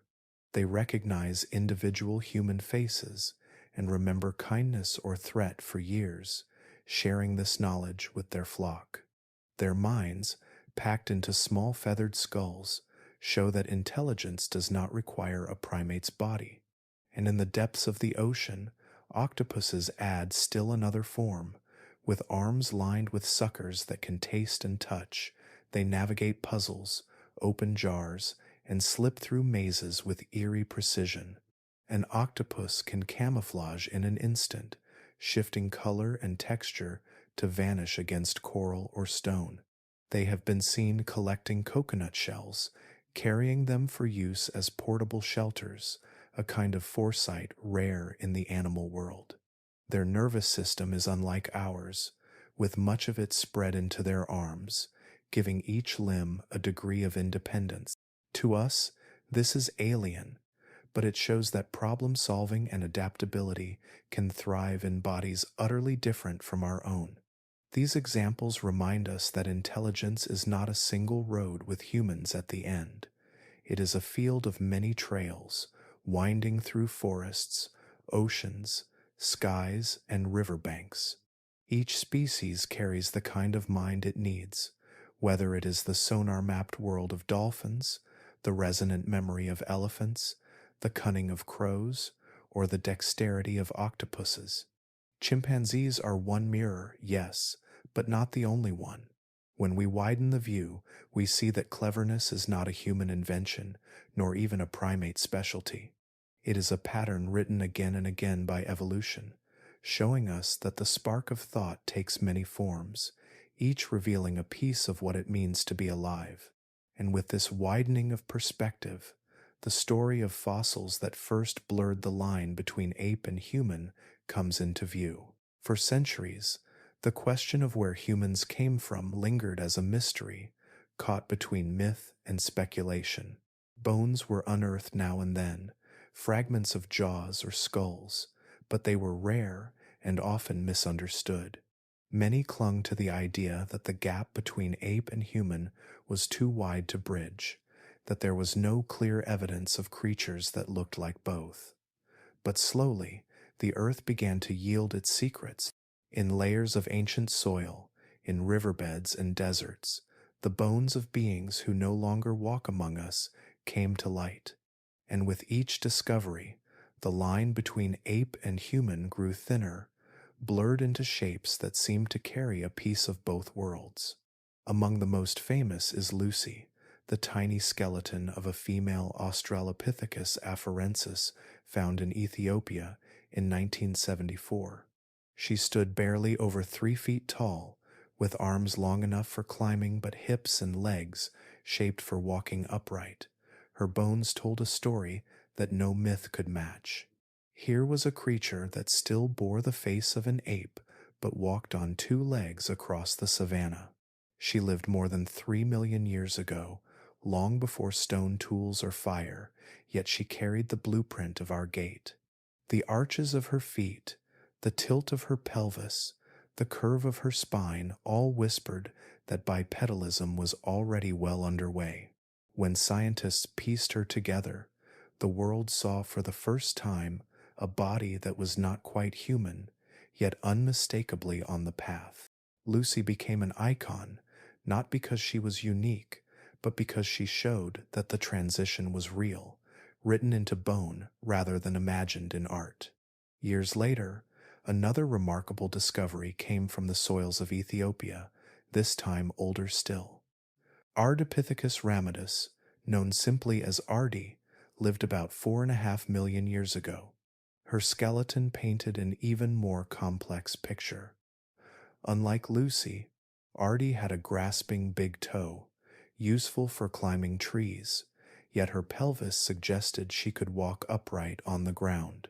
Her skull was small, her face still projecting forward like an ape, yet within her bones was evidence of a creature balanced between 2 worlds, not fully committed to the forest and not fully at home on the open plain. She revealed that walking upright may have begun not on the endless savannah, but within the woodlands, among trees and shaded paths, where early hominins blended climbing with cautious steps on the earth.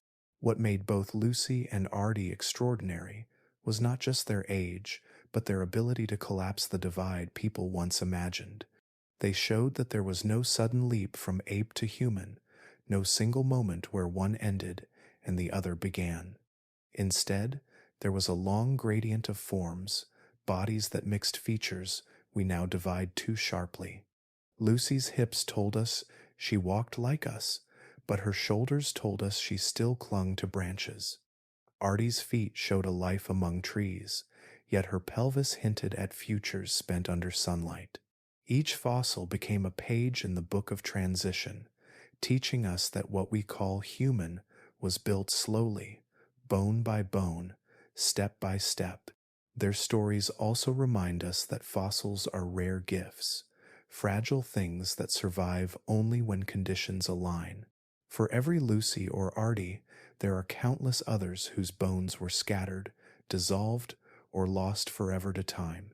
Yet the ones we have are enough to show us that the past was not a chasm, but a bridge. These discoveries reshaped how we understand both chimps and ourselves, revealing that the lines we draw are less boundaries and more gradients of possibility. And from these bones that blurred categories, attention naturally turns to the hands that began shaping stone, marking the rise of tools that would push those blurred forms further into the realm we now recognize as human. Long before cities rose and rockets pierced the sky, the earliest sparks of technology were struck against stone. About 2.5 million years ago, in the shifting landscapes of East Africa, a small human ancestor known as Homo habilis chipped sharp flakes from river rocks. The name itself means handyman, chosen because these beings left behind the earliest clear evidence of tools crafted with purpose. The flakes may seem simple to us now, little more than broken edges of stone, but in their time they were as revolutionary as fire or flight. A sharpened flake could slice through animal hide, cut meat from bone, or split tough roots for easier chewing.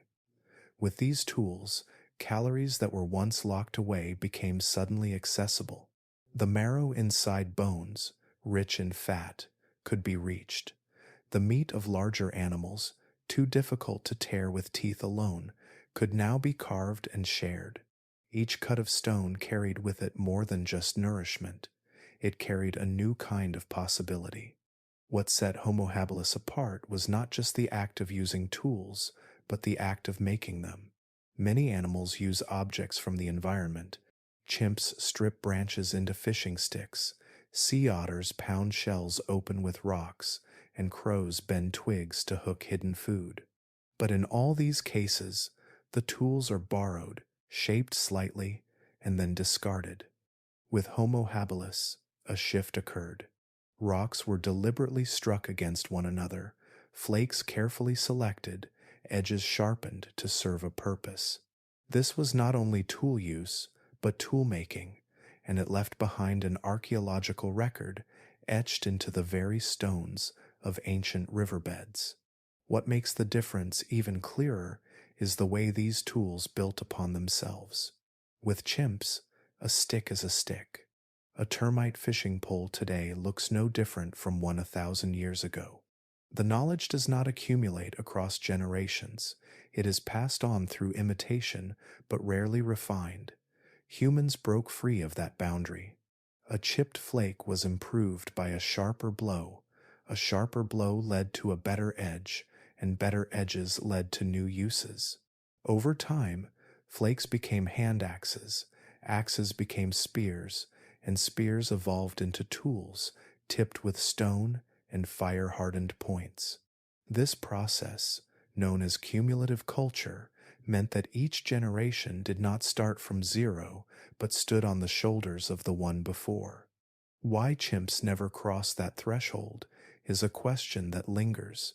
They have intelligence, curiosity, and the ability to learn from one another, yet their tools remain bounded by imitation rather than invention. One reason may be anatomy.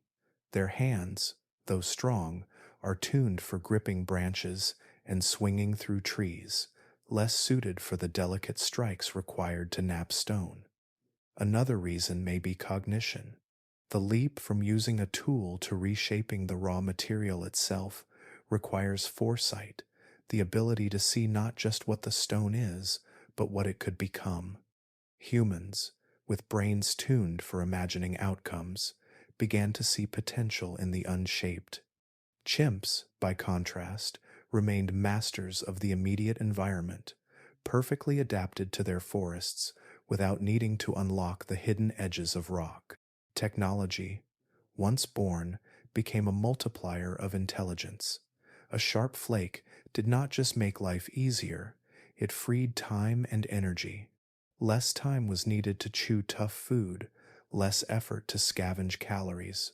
More energy could be devoted to the brain itself. Over thousands of years, this feedback loop grew stronger.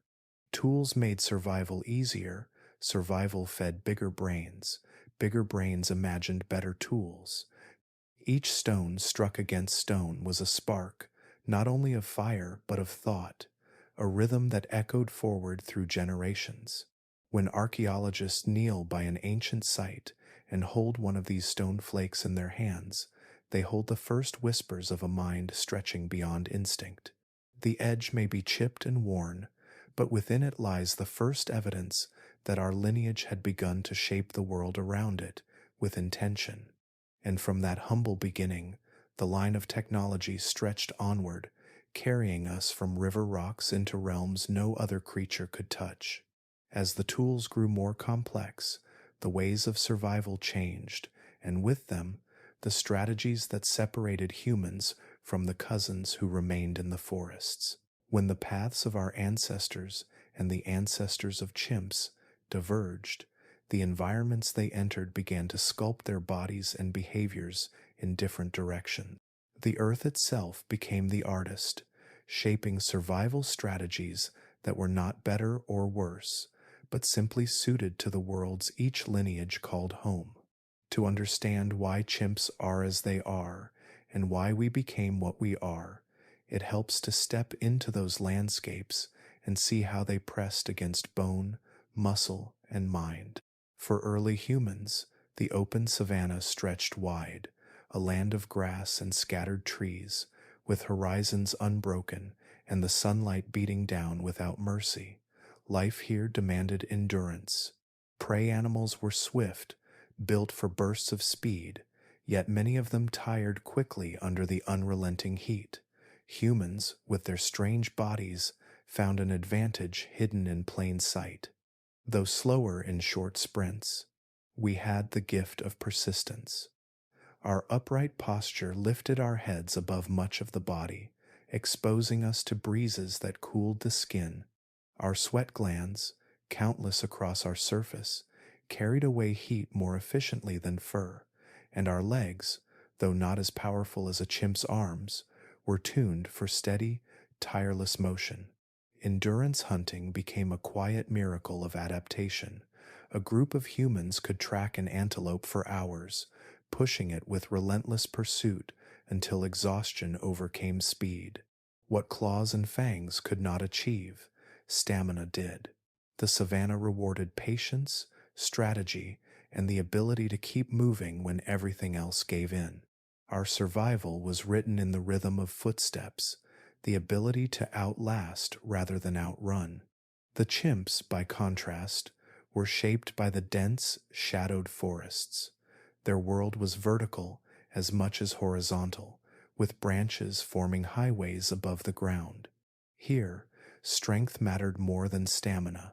Their arms lengthened, and their shoulders adapted for swinging through trees, a skill called brachiation. A chimp can climb with astonishing speed, moving from trunk to trunk in a rush of power. On the ground, their knuckle-walking stride keeps them steady, but in the trees, they are warriors of agility, commanding a three-dimensional space that humans can barely imagine. Their bodies reflect this niche.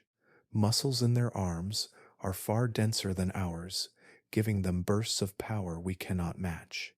A single chimp can pull itself up with ease where a human would struggle, and their grip strength allows them to hang, swing, and even battle in the branches. Their teeth, too, serve their forest lives. Large canines, especially in males, flash in displays of dominance or defense, weapons grown not from stone, but from bone itself. In the forest, these adaptations made them formidable. The contrast is striking. Humans traded raw power for endurance, losing the strength to swing through trees, but gaining the stamina to cross plains. Chimps kept their might, holding fast to the forests, where agility and bursts of energy ruled. Both were perfectly fitted to their environments, shaped not by choice, but by necessity. Neither path was higher nor lower. Each was simply a solution to the challenges of survival. And in these niches, behavior mirrored the body. Humans on the savanna developed tracking skills, reading the faintest signs in the dust to follow prey across miles. Chimps in the forests relied on close social bonds, coordinated hunts of smaller animals, and territorial displays that showed their strength. Where we spread wide across open lands, chimps held fast to dense canopies, their voices echoing through the trees. To see both side by side is to recognize the artistry of evolution. Each branch of the family tree found balance with the world it inhabited. The savanna wrote endurance into our bones, while the forest etched power into theirs. These differences carried forward, shaping not only how we lived then, but how we continue to live now. And from these niches, the forces of climate and change would go on pressing further, sculpting new challenges that revealed just how much environment drives the story of life. Across the ages, the earth has never stood still. Continents drifted, seas rose and fell, and climates shifted with rhythms that stretched over thousands of years. For the ancestors of humans and chimps, these shifts were not gentle. They were upheavals, sudden swings from warmth to cold, from green abundance to barren dust. Each pulse of change carved its mark into the living, forcing species to bend or break. It was in this restless world that our story and the story of our cousins diverged even further. Beginning around 2.5 million years ago, the planet entered a cycle of ice ages. Sheets of ice advanced and retreated over the northern hemisphere, locking away water, then releasing it again as the climate swung like a pendulum. Rainfall patterns shifted, reshaping landscapes in Africa where our ancestors lived. Forests that once stretched wide began to shrink, giving way to grasslands and open plains. Rivers changed their courses, lakes dried and refilled, and the patchwork of habitats kept shifting, generation after generation. For early humans, these changes were relentless tests. A family that thrived in a forest one century might find themselves on open savanna the next, their food sources altered, their predators different. This constant instability rewarded those who could adapt quickly, those who could eat from many sources, move across distances, and invent new ways of living. The very uncertainty of the climate acted like a hammer, striking at our lineage, shaping brains that could plan, bodies that could endure, and hands that could create.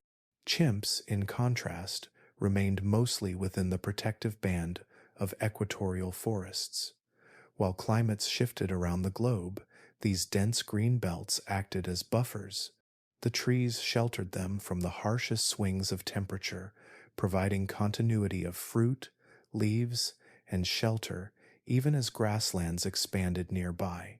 In their forest havens, the pressures were different.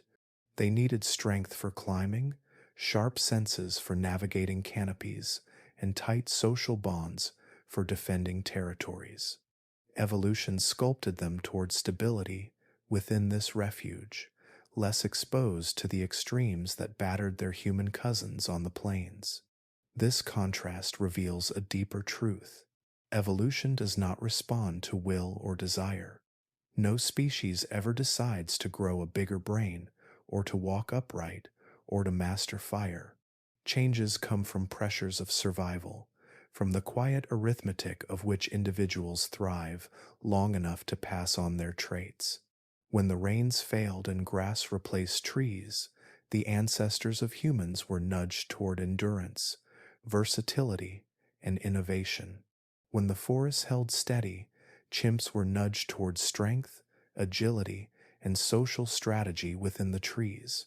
Both stories are products of environment, not intention. The cycles of ice ages left other marks too. As glaciers advanced, sea levels dropped, exposing land bridges that allowed humans to spread into new territories. When the ice retreated, seas rose again, isolating groups, pushing them to adapt to different resources and climates. Each swing fractured populations, sometimes isolating them for thousands of years, sometimes reconnecting them. These expansions and contractions helped create the mosaic of adaptations we see in human lineages. Chimps, though not untouched, were less dispersed. Their reliance on forests kept them tied to equatorial zones, limiting their spread but preserving their stability. The pressure of shifting climates did more than shape bodies, it shaped minds. Humans developed flexibility, not just physically but behaviorally. When one food source failed, they tried another. When rivers dried, they moved toward new ones. This need to solve problems again and again carved pathways in the brain for planning, memory, and cooperation. The forests shielded chimps from the same degree of change, allowing them to specialize in the familiar. Their intelligence bloomed differently, focused on alliances, strategies of dominance, and deep knowledge of forest foods and dangers. Seen together, these stories remind us that no path was inevitable. If climates had remained stable, perhaps human ancestors would have stayed more like apes, clinging to the trees. If forests had collapsed entirely, perhaps chimps would have been forced into savannas and taken another path. Evolution is not a straight march, but a dance with the Earth's rhythms, each step dictated by the conditions of the moment. And so, with every swing of ice and rain, the divide between humans and chimps deepened. The world carved us into endurance hunters of the savannah, while it shaped them into warriors and climbers of the forest.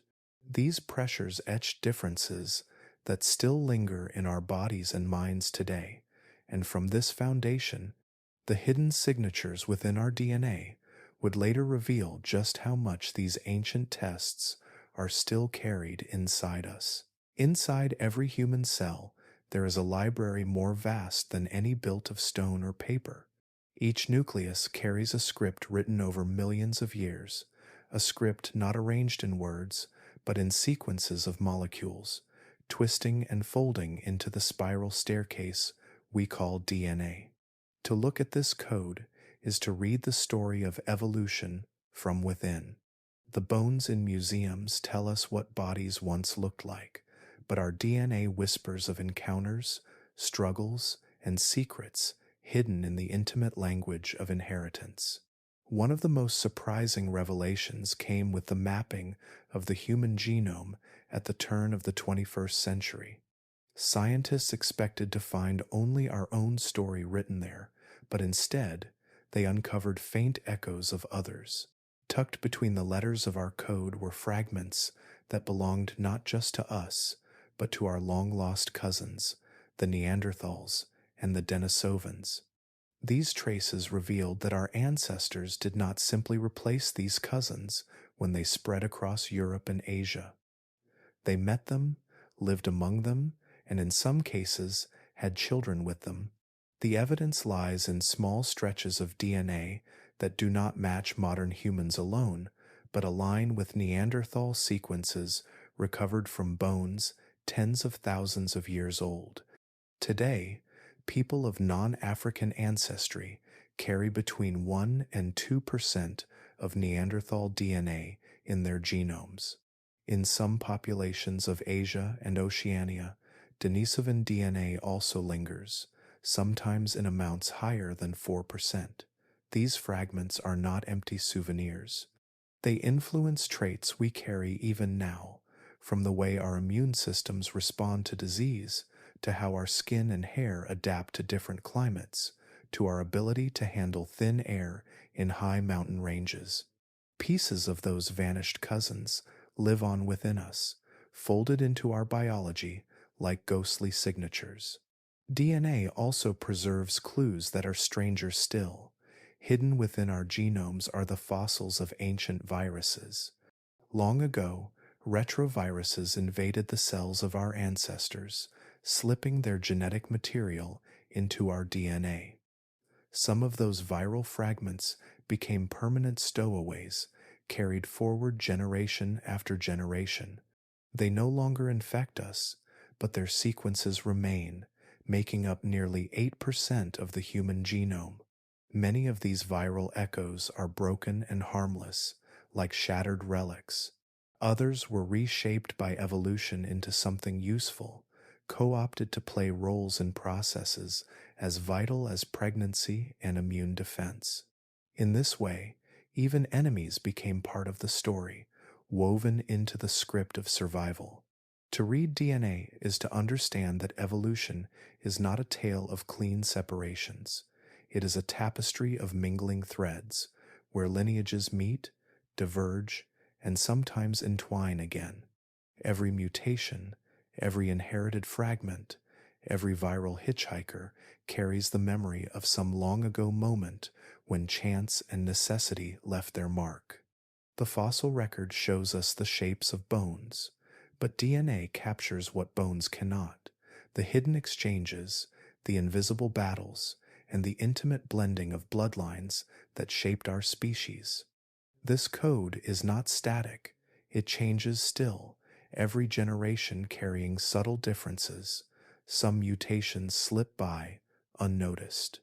Others offer protection against diseases, or shape how our bodies react to sunlight, food, and altitude. Over vast spans of time, these changes accumulate, and new paths of adaptation appear. Evolution is written in us not as a story completed, but as one that continues to write itself with every birth. When we look at DNA, we are not only seeing the blueprint of our own lives, we are glimpsing a layered history, one that holds traces of cousins who vanished, viruses that once hunted us, and adaptations born in ancient struggles. It is a reminder that the past is not only behind us, but within us, inscribed in the very code that makes us alive. And as we read these clues, we find not only where we came from, but how we are still being shaped, leading us forward into questions of responsibility, of how the language of science can be used or misused in the stories we tell about ourselves and others. The story of human origins has always carried weight beyond fossils and genes. It is not just a scientific tale, but one that touches identity, belief, and belonging. Because of this, the question of evolution has sometimes been lifted from the realm of evidence and used in ways that bend or distort its meaning. The simple misunderstanding of why chimpanzees are not becoming human has, at times, been turned into an argument that science itself never made. For many creationists, the phrase has become a way to dismiss the idea of evolution altogether. The reasoning goes, if humans truly descended from ape-like ancestors, then chimps should be turning into people before our very eyes. The fact that they are not is presented as a flaw in the entire theory. But this line of thought rests on a false picture of evolution, one that imagines it as a ladder with humans perched on the top rung. Science has long shown that there is no such ladder. Evolution is not about moving toward a single endpoint. It is about change over time, branching and diverging, shaped by environment and chance. Chimps are not waiting in line behind us. They are traveling their own path, one that has been unfolding for millions of years, just as ours has. Yet beyond these misunderstandings, evolution's language has sometimes been twisted in ways that are far more dangerous. Words like primitive and advanced, once used casually by early scientists, carried echoes of hierarchy. They made it easy for some to imagine that certain human groups were more evolved than others, or closer to our ape relatives. These ideas, built on misuse rather than evidence, were taken up to justify racism, colonization, and cruelty. Entire peoples were labeled as less human by those who claimed the authority of science, even though the science itself never supported such claims. The truth is that all humans alive today belong to the same species. We share the same essential capacities, the same unbroken chain of ancestry, the same story stretching back to those first upright walkers on the African plains. The small genetic differences that exist among populations are dwarfed by the similarities we all carry. There is no scientific basis for ranking one group as higher or lower, or closer to or farther from our shared origins. Evolution does not play favorites. It is not a ladder with some left behind and others racing ahead. It is a tree, and every branch alive today is equally the product of survival. Because of this history of misuse, scientists have learned the importance of clarity. The language of evolution must be chosen with care, not only to describe what is true, but also to avoid feeding the myths that cling so tightly to misunderstanding. When a textbook or lecture speaks of species being more developed, it risks reinforcing the false idea of a hierarchy of life. When we describe humans as the pinnacle of evolution, We give the impression that nature had a plan to reach us, rather than a history of branching chance. And when public debates echo with the question of why chimps are not turning into people, it shows how deeply the latter image still grips our imagination. This responsibility is not new. Charles Darwin himself struggled with how his ideas might be received and twisted. He wrote carefully, knowing that the thought of humans and animals sharing kinship would unsettle society. Since then, generations of scientists have carried that same burden to present the story of life in ways that illuminate rather than obscure, to invite curiosity without giving fuel to prejudice. The misuse of science reminds us that knowledge is powerful. It can open doors to wonder, but it can also be bent into tools of harm if left unchecked. Evolution is not just a scientific theory, it is a human story, one that explains how we came to be. And like any story that touches identity, it must be told with precision, with humility, and with the awareness that its echoes reach far beyond the classroom or the laboratory. And so the question remains, not of whether chimps are becoming human, but of how we, as humans, choose to tell the truth of our shared past. From here, the thread of the story moves once again away from misuse and into the living reality of our cousins, whose futures now rest in fragile balance as they face pressures no less real than those that once shaped us. The story of chimpanzees is not locked in the past. Their journey is unfolding still, shaped by forces that echo through their forests and ripple through their lives. Just as climate shifts millions of years ago nudged our ancestors into new forms, the world around chimps today presses in on them with challenges that may sculpt their future. The difference is that these challenges are not only natural, many of them are born from us. Across equatorial Africa, where chimpanzees make their homes, forests once stretched in near unbroken green. Now, roads slice through the trees, settlements spread across old wilderness, and logging clears away canopies that have stood for centuries. Every year, thousands of hectares of rainforest vanish, leaving fragments of what was once continuous habitat. For a species that depends on wide territories, fruiting trees, and safe nesting sites, fragmentation means more than lost ground.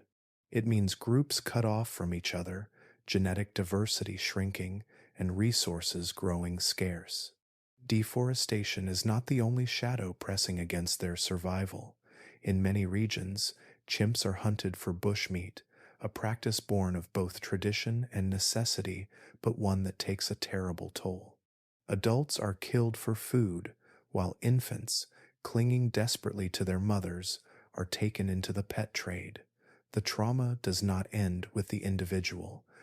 Every lost chimpanzee is a broken link in the fabric of their social groups, groups that depend on the wisdom of elders, the bonds of mothers, and the shared memory of safe places and dangerous rivals. As these pressures mount, the question arises, how will chimps adapt? Evolution is never still. Even as habitats change and dangers multiply, the machinery of natural selection continues its slow, relentless work. Chimps that manage to survive in landscapes increasingly touched by humans may carry traits that allow future generations to do the same.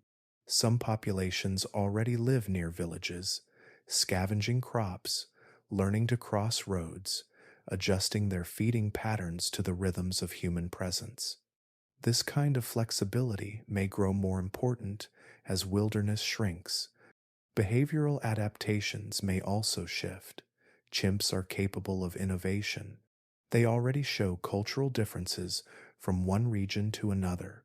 Some crack nuts with stones, others fish termites with sticks, while still others use leaves as sponges to drink water. If their environments continue to change, they may invent new ways of coping, passing these methods down through the generations. In this sense, culture becomes a survival tool, just as it once did for us. But adaptation has limits. No species can endlessly bend without risk of breaking. Chimps reproduce slowly, with long intervals between births, and infants requiring years of care. This pace, so close to our own, means they cannot rebound quickly from losses. A population reduced by hunting or deforestation may take decades to recover, if it recovers at all. And if isolated groups shrink too small, genetic diversity declines, leaving them more vulnerable to disease and less able to adapt to future change. The question of whether chimps have a long evolutionary future depends on more than their own resilience. It depends on the choices of the one species that has the power to alter landscapes on a planetary scale. Conservation efforts are working to protect their habitats, to create corridors between fragmented forests, and to prevent the trade that steals their young. Sanctuaries offer refuge for those rescued from captivity, and international agreements aim to safeguard them. Yet the pressures remain immense, and the outcome is uncertain. If chimps endure, the forces shaping them now may set the direction of their next chapter. They could become more wary, more nocturnal, more skilled at living in fragmented forests where human presence is constant. Or, if protected, they may continue along their own path much as they have for millions of years, evolving at a pace written by their environments rather than ours. The future of chimps is unwritten, but it is unfolding in the same living present that carries our own story forward. And just as their past was bound to ours through shared ancestry, so too is their future bound to the choices we make in the world we both inhabit. When we think of evolution, we usually picture the slow march of time, millions of years stretching out, shaping bodies and minds through small changes and chance events. Yet today, humans stand at a threshold unlike any other in the history of life. For the first time, a species has gained the power to look into the code of its own being and decide whether to alter it. While nature still moves at its ancient pace, we are beginning to move faster, bending the story in ways no other creature could. The human genome, once hidden in the folds of every cell, has been mapped, letter by letter, into sequences we can now read as clearly as a text. With tools like CRISPR, scientists can snip, replace, or silence fragments of DNA, changing traits that were once thought unchangeable. What began with correcting rare genetic disorders now opens the possibility of choosing traits before birth, of shaping not only health, but perhaps intelligence, strength, or appearance. These are not dreams of the far future, but experiments already being tested in quiet laboratories, each one hinting at how evolution may no longer be left entirely to chance. Alongside the manipulation of genes comes the rise of artificial intelligence, a force that is not coded in flesh, but in circuits. AI grows faster than any biological brain could, learning from oceans of data, solving puzzles that once demanded lifetimes. Though AI is not alive in the biological sense, it now shares the human world, guiding decisions, suggesting actions, even shaping the way people think and create. If CRISPR edits our biological code, then AI edits the patterns of our culture and our knowledge, weaving itself into the very way humanity evolves socially and intellectually. Culture itself is perhaps the oldest tool we wield, yet it moves at a pace swifter than any gene. A story told across a fire could shape behavior more quickly than a mutation passed down through generations. Today, culture is amplified by global networks, spreading ideas to billions in the blink of an eye. Traditions, values, and technologies, once bound by local landscapes, now ripple across continents, influencing how humans live, love, and raise children. In this way, cultural evolution shapes us as powerfully as natural selection ever did, determining which ideas survive, which habits thrive, and which vanish. Together, genes, machines, and culture form a new kind of triad, one that pulls us into uncharted territory. No longer do we wait for random shifts in DNA to guide our path. We can alter our biology, partner with intelligence that is not our own, and reshape societies in a single generation. The time scale of human change, once measured in millennia, now compresses into decades, perhaps even years. This acceleration is breathtaking and also unsettling, for evolution is no longer only about adaptation to environments, but about environments built by us and bodies sculpted by choices that carry consequences we may not fully understand. Some dream of rewriting our weaknesses out of existence.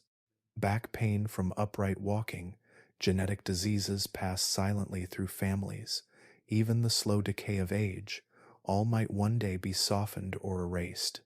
Others imagine enhancements, sharper minds, stronger limbs, or senses tuned beyond the range of ordinary humans. But with each change, questions arise. If we alter ourselves too much, do we remain human or do we become something new? What boundaries define us when evolution is no longer only natural, but chosen? Meanwhile, the pace of cultural and technological change already tests the limits of adaptation. Children grow up with tools their grandparents never imagined, navigating digital landscapes as familiar as forests once were to our ancestors. This too is evolution, not written in DNA but in habits and expectations, in how minds adapt to the constant pulse of information. And as artificial intelligence continues to entwine with human life, the line between human thought and machine-guided thought grows ever more blurred. The future of us may be a story of acceleration, where biology, technology, and culture race ahead together, each shaping the other. We may become more resilient, more adaptable, and perhaps more divided, as not all humans will share equal access to these tools. Nature's slow rhythm still hums beneath it all, but we now carry the power to compose a different song, one that could echo for centuries or end abruptly if misused. The question is no longer only how we will evolve, but how we will choose to. And in that choice lies the greatest uncertainty, for evolution, once blind, now looks back at itself with human eyes. When we look at chimpanzees, it can feel like staring into a reflection that is slightly blurred but still undeniably familiar. Their hands, with long fingers and short thumbs, curl around branches with ease, yet they can also peel fruit, pick insects from crevices, or grasp another's hand in reassurance. Their eyes, dark and steady, meet ours in ways that stir something deep inside, as if we are being reminded of a story we almost forgot. In their presence, there is an echo, a whisper of the path we once walked. Play is one of the clearest windows into this kinship. Young chimps chase one another through forest clearings, rolling, tumbling, shrieking with laughter-like sounds. They invent games, wrestle, tease, and cling to their mothers when the play gets too rough. These moments are not so different from children at recess, where joy and conflict blend into learning. Through play, chimps explore the boundaries of strength, trust, and cooperation. The same drive to play is written into us, carried from a shared past where roughhousing and laughter were not just diversions, but tools for building bonds strong enough to hold groups together.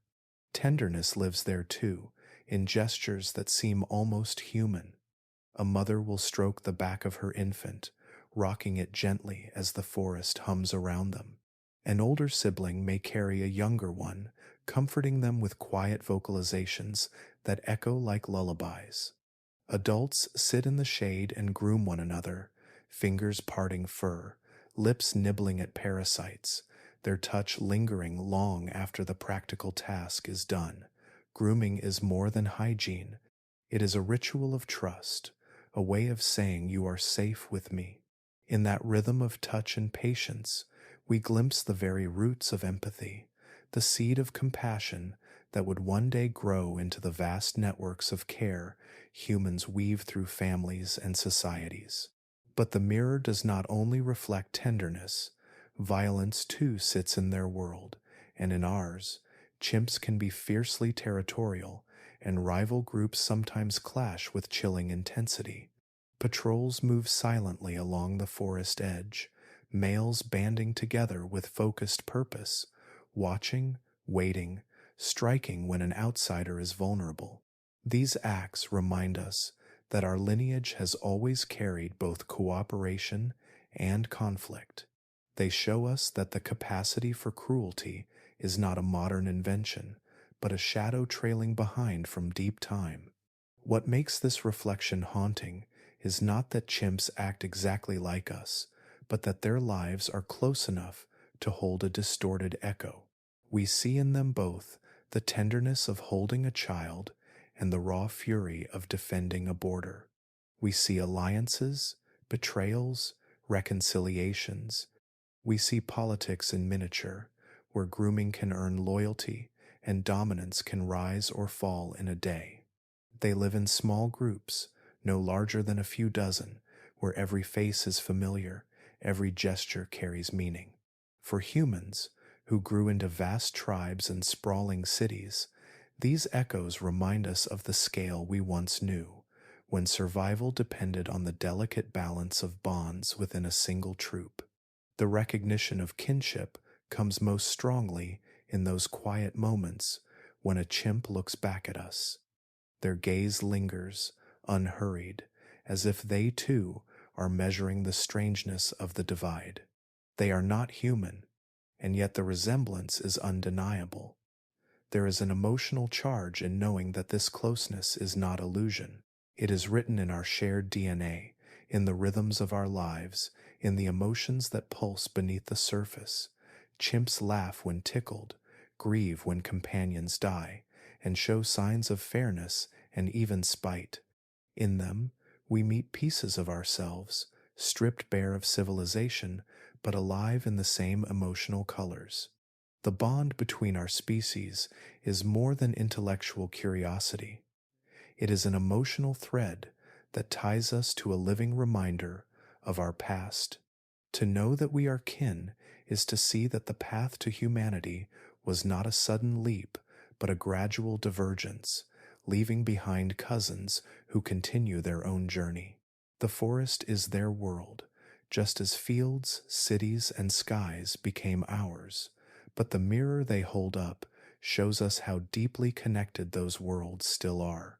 And as we recognize these reflections, the story of chimps does not stand apart from us. It becomes a chapter in the same unfolding book. To look at them is to be reminded of who we once were, of the tenderness and violence that shaped us, and of the unbroken kinship that lingers still. When we reach the end of this long journey through deep time, it is tempting to draw a line, to point and say here is where humans triumphed and chimps were left behind. Yet that is not the truth that the evidence whispers. Chimps are not failed humans. They are not waiting in the shadows of the forest for their chance to become us. They are successful in their own way, survivors of the same ancient split that gave rise to our lineage. Where we stepped into grasslands and deserts, they remained in forests. Where we built cities and machines, they built bonds and cultures that fit their world. Both paths are victories against extinction. Both are testimonies to the stubborn persistence of life. To think that we share 98.8% of our DNA with chimps, yet live such different lives, is to feel the strange beauty of evolution. It forces us to ask what that small difference really means. How can less than 2% of genetic variation separate rockets from tree nests, language from panthoots, and skyscrapers from canopies of green? What does it mean that so much of what makes us unique rests on such a fragile thread of difference? That question is not just about science, it is about identity.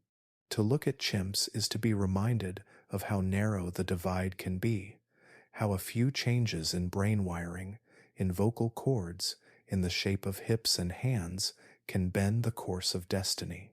Yet it also reminds us that we are not standing on a peak looking down at lesser creatures.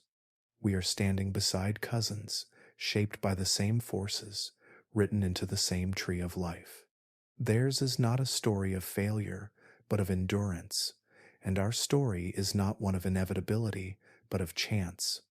So as we cradle our newborns under the glow of electric stars, and chimps cradle theirs in woven nests under the night canopy, we are both carrying forward the success of survival. Our differences matter, but so too does our shared origin. To see ourselves in them is to recognize not only how far we have traveled, but also how deeply we remain connected. And now, as we let this story settle, I want to thank you for spending your time here tonight. If you enjoy drifting off with these quiet explorations of science and history, then leaving a like and subscribing helps this little corner of curiosity grow. It also helps others, searching for something calm and thoughtful, find their way here. I would also love to hear from you. In the comments, share where in the world you are listening from and what time it is as you close your day or welcome the night. It is always humbling to see how far these stories travel, linking so many people across time zones and continents, all connected by a simple thread of curiosity. So take a slow breath, let the thought linger. What does it mean to share 98.8% of your being with another creature, yet live such a different life? There is no single answer, only the quiet mystery of kinship, written in our bodies and echoed in the forests where our cousins still live. And with that, we bring this story gently to rest until the next time we drift together into the wonders of science.